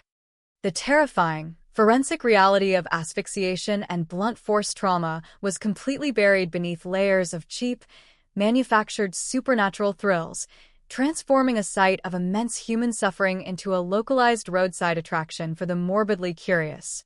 In recognizing this profound cultural distortion, it becomes absolutely essential to actively, consciously strip away the dense layers of myth, the intense legal debates, and the political grandstanding to refocus our collective historical memory entirely upon the sole victim of this immense tragedy. At the very center of this massive, intricate web of territorial legal drama and dark, enduring local folklore stands Therese Adele Wilder. She must never be relegated to the status of a mere footnote in a broader legal debate regarding the morality of the death penalty, nor should she ever be reduced to a ghostly, screaming apparition in a fabricated urban legend meant to provide a momentary fright for teenagers parked on a dark, isolated road. Therese Wilder was a deeply real, profoundly established human being who simply wanted to live out her final years in the profound, undisturbed peace of her chosen sanctuary. The immense wealth, the respected family name, and the high social standing that had defined her entire life offered absolutely no actual protection against the random, chaotic violence of desperate men driven to the edge by severe physical deprivation. When confronted by two younger, overwhelmingly violent intruders, she did not simply surrender to their aggression. She mounted a fierce, incredibly courageous resistance, fighting desperately for her own survival against entirely impossible odds. The horrific, agonizing nature of her death, caused directly by the severe fracture of her jaw and the tight, suffocating layers of cloth wrapped completely around her face, is a stark, uncompromising reminder of the devastating potential for human cruelty. The true, lasting horror of the 1948 Morgan's Corner case does not reside in the supernatural or the unknown whispers of the wind sweeping down from the Kolal Mountains. The absolute true horror is deeply, permanently rooted in the terrifying reality that profound isolation and absolute vulnerability can be suddenly, violently exploited.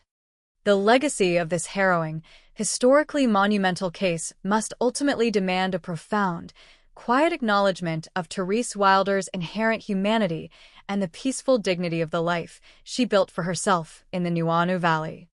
As we continually analyze the massive, historic legal shifts that eventually followed in the heavy wake of this brutal crime, and as we reflect upon the deeply contrasting, complex fates of James Majors and John Palakiko, we must never lose sight of the terrible, agonizing price that was paid on that damp March morning. The sprawling, deeply shadowed estates of the Hawaiian rainforest will always project an aura of beautiful, profound isolation, but the story of Therese Wilder remains a permanent, haunting reminder that even within the most pristine, heavily fortified boundaries of paradise, The darkest elements of human desperation and violence can suddenly and irrevocably shatter the quiet, forever altering the landscape of an entire society. As we finally conclude our exhaustive, deeply immersive journey through the harrowing landscape of the 1948 Therese Adele Wilder murder case, it becomes absolutely imperative to synthesize the profound, multifaceted implications of a tragedy that completely redefined the cultural, legal, and historical identity of the Hawaiian Islands. The profound isolation of the Nuuanu Valley, specifically the densely forested, heavily shadowed enclave known universally as Morgan's Corner, originally served as a highly coveted sanctuary for the territory's wealthy elite, providing an impenetrable, verdant fortress for prominent individuals like the 68-year-old widow of esteemed businessman William Wilder. However, this exact geographical isolation, characterized by aggressive tropical foliage and an overwhelming, suffocating silence, was violently transformed on the morning of March 11, 1948, into a terrifying, inescapable trap that completely shielded a horrific act of fatal brutality from the outside world. When James Majors, a desperate 19-year-old fugitive, and John Palakiko, his 21-year-old accomplice, recklessly abandoned their Oahu prison work gang on March 10th, they possessed absolutely no money, no shelter, and a severe, agonizing lack of food, driving them into a state of primal, unthinking panic as they blindly navigated the treacherous, damp terrain of the dense Hawaiian wilderness.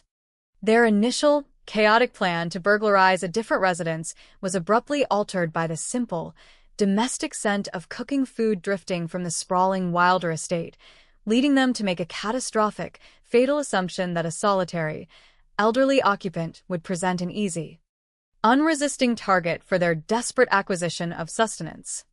They fundamentally misjudged the fierce, unyielding spirit of Therese Adele Wilder, who, upon being suddenly confronted by two strange, unkempt intruders within the supposedly absolute safety of her own home, mounted an incredibly courageous, fiercely determined physical resistance against overwhelming, impossible odds.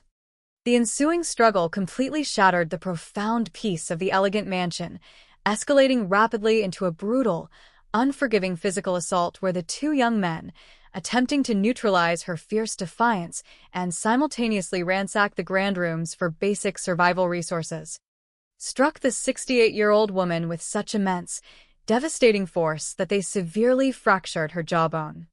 The forensic reality of the ensuing moments represents the absolute zenith of human cruelty and panicked desperation, as the intruders, terrified that her agonizing screams would pierce the heavy silence of the valley and alert distant neighbors or passing motorists to their unauthorized presence, frantically immobilized her by tying her hands and feet with rough bindings before committing the ultimate, fatal acts of silencing.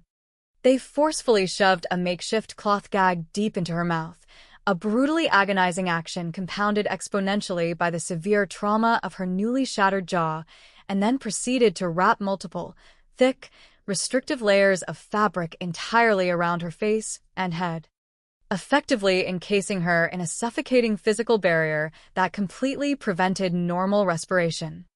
They left her bound, severely battered, and entirely silenced on her own bed, fleeing the silent estate and disappearing back into the deep, green shadows of the Nuuanu Valley, completely blind to the devastating, lethal physiological consequences of their actions. As Therese Wilder slowly and agonizingly succumbed to death by asphyxiation within the absolute darkness of her isolated sanctuary. For 5 long, deeply unsettling days, the massive house sat entirely undisturbed, holding its grim, silent secret behind the locked doors until the morning of March 16th, when gardener Isabelo Escalante and maid Mia Matayoshi arrived for their routine duties. Notice the profound lack of normal household activity, unheeded telephone calls, and locked doors, and eventually made the horrifying, traumatizing discovery of the widow's lifeless, firmly bound body in the master bedroom. The immediate, massive response from the Honolulu police force triggered an unprecedented, territory-wide manhunt that swept across the island of Oahu with unrelenting ferocity, leading to the rapid, aggressive apprehension of both John Palakiko and James Majors, who were immediately subjected to intense, marathon interrogation sessions by highly motivated detectives operating under the crushing, undeniable weight of immense public outrage and absolute demand for swift retribution. The investigating authorities extracted detailed, comprehensive confessions from the exhausted, starving fugitives, utilizing these statements as the indisputable, foundational bedrock of their aggressive prosecution. Completely dismissing any nuanced arguments regarding the lack of premeditated murderous intent or the chaotic, panicked nature of the spiraling burglary. The territorial courtroom transformed into a highly charged, suffocatingly tense arena where the 1948 jury, heavily influenced by the horrifying, indelible mental image of the respected widow suffering in the dark, swiftly and decisively convicted both James Majors and John Palakiko of murder in the first degree on the 18th of June, resulting in a severe, uncompromising sentence of death by hanging from the presiding judge. The transition from the violent, chaotic crime scene to the cold, highly regimented, bureaucratic reality of death row initiated a grueling, 3-year psychological nightmare for the condemned youths as they existed in a terrifying state of suspended animation, entirely isolated from the living world, while the territory meticulously and methodically prepared the heavy wooden gallows and tested the thick hemp ropes for their scheduled execution. The morning of September 13, 1951, arrived with absolute, scheduled certainty, activating the grim machinery of state-sanctioned death as the two men were physically escorted toward the execution chamber, facing the terrifying, absolute finality of the trapdoors with every agonizing step they took down the concrete corridor. Yet, in a moment of unprecedented, astonishing legal drama that fundamentally fractured the unyielding authority of the Hawaiian justice system, defense attorney Harriet Buslog executed a spectacular, frantic, 11th-hour legal maneuver, forcefully presenting Governor Orrin E. Long with newly assembled, deeply disturbing documents suggesting that the foundational confessions of Majors and Palakiko had been brutally coerced through severe physical exhaustion and unbearable psychological pressure by the Honolulu police. Recognizing the profound gravity of potentially executing two individuals based on heavily compromised, violently extracted evidence, Governor Long signed an official, emergency stay of execution with a mere 15 minutes remaining on the ticking clock, yanking the two young men back from the absolute brink of the abyss and plunging the entire territory into a massive, polarizing, decades-long debate regarding the fundamental morality, ethics, and systemic fairness of capital punishment.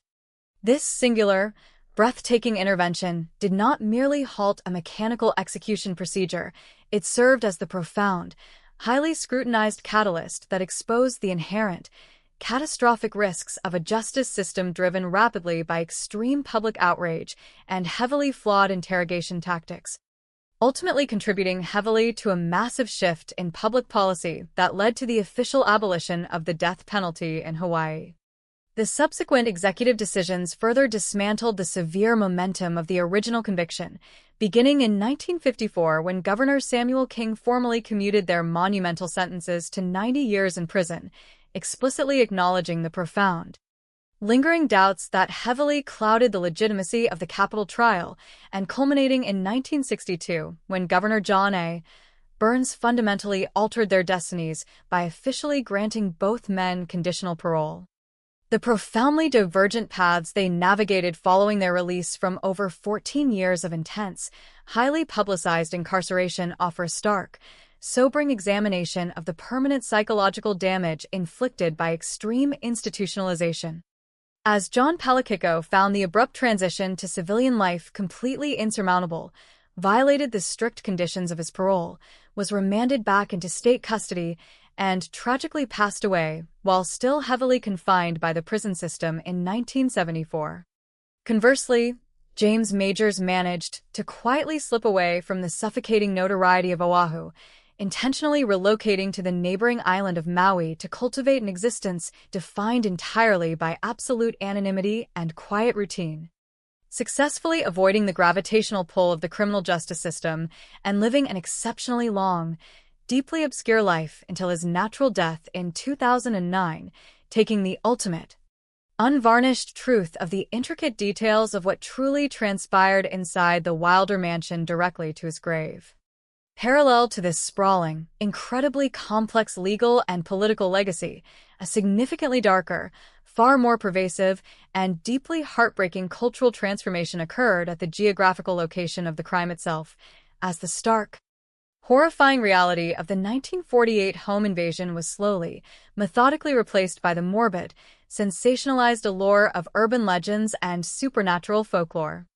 The sprawling, silent Wilder estate and the winding, heavily forested road surrounding Morgan's Corner became a legendary, magnetic focal point for ghost stories, heavily attracting thrill-seekers, curious tourists, and teenagers who routinely flocked to the pitch-black canopy of the ancient trees to excitedly whisper entirely fabricated tales of spectral figures hanging from the branches and phantom, disembodied screams echoing continuously through the damp mountain mist.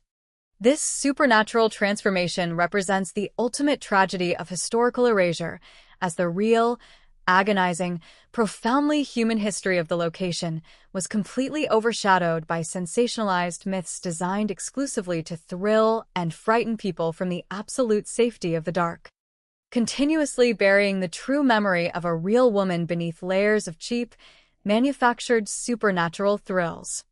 Therefore, as we conclusively reflect upon the monumental, historic legal shifts, the deeply contrasting fates of the perpetrators, and the enduring, heavy shadows of the Nuuanu Valley, we must actively, consciously strip away the distracting layers of myth, the dense legal debates, and the political grandstanding to respectfully remember the singular victim at the very center of this massive, intricate web of territorial drama.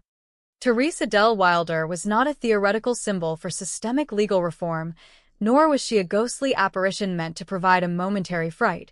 She was a deeply real, profoundly established human being who exhibited unimaginable, breathtaking courage when violently confronted by absolute terror, fighting fiercely and desperately for her own survival against entirely impossible odds. The enduring legacy of this harrowing, historically significant case must ultimately and always demand a profound, quiet acknowledgement of her inherent humanity, the peaceful dignity of her quiet life, and the agonizing, completely unjustifiable, and deeply terrifying nature of her tragic death, serving as a permanent, haunting reminder that even within the most pristine, heavily fortified boundaries of a tropical paradise, the darkest elements of human desperation and violence can suddenly and irrevocably shatter the quiet, forever altering the landscape of an entire society.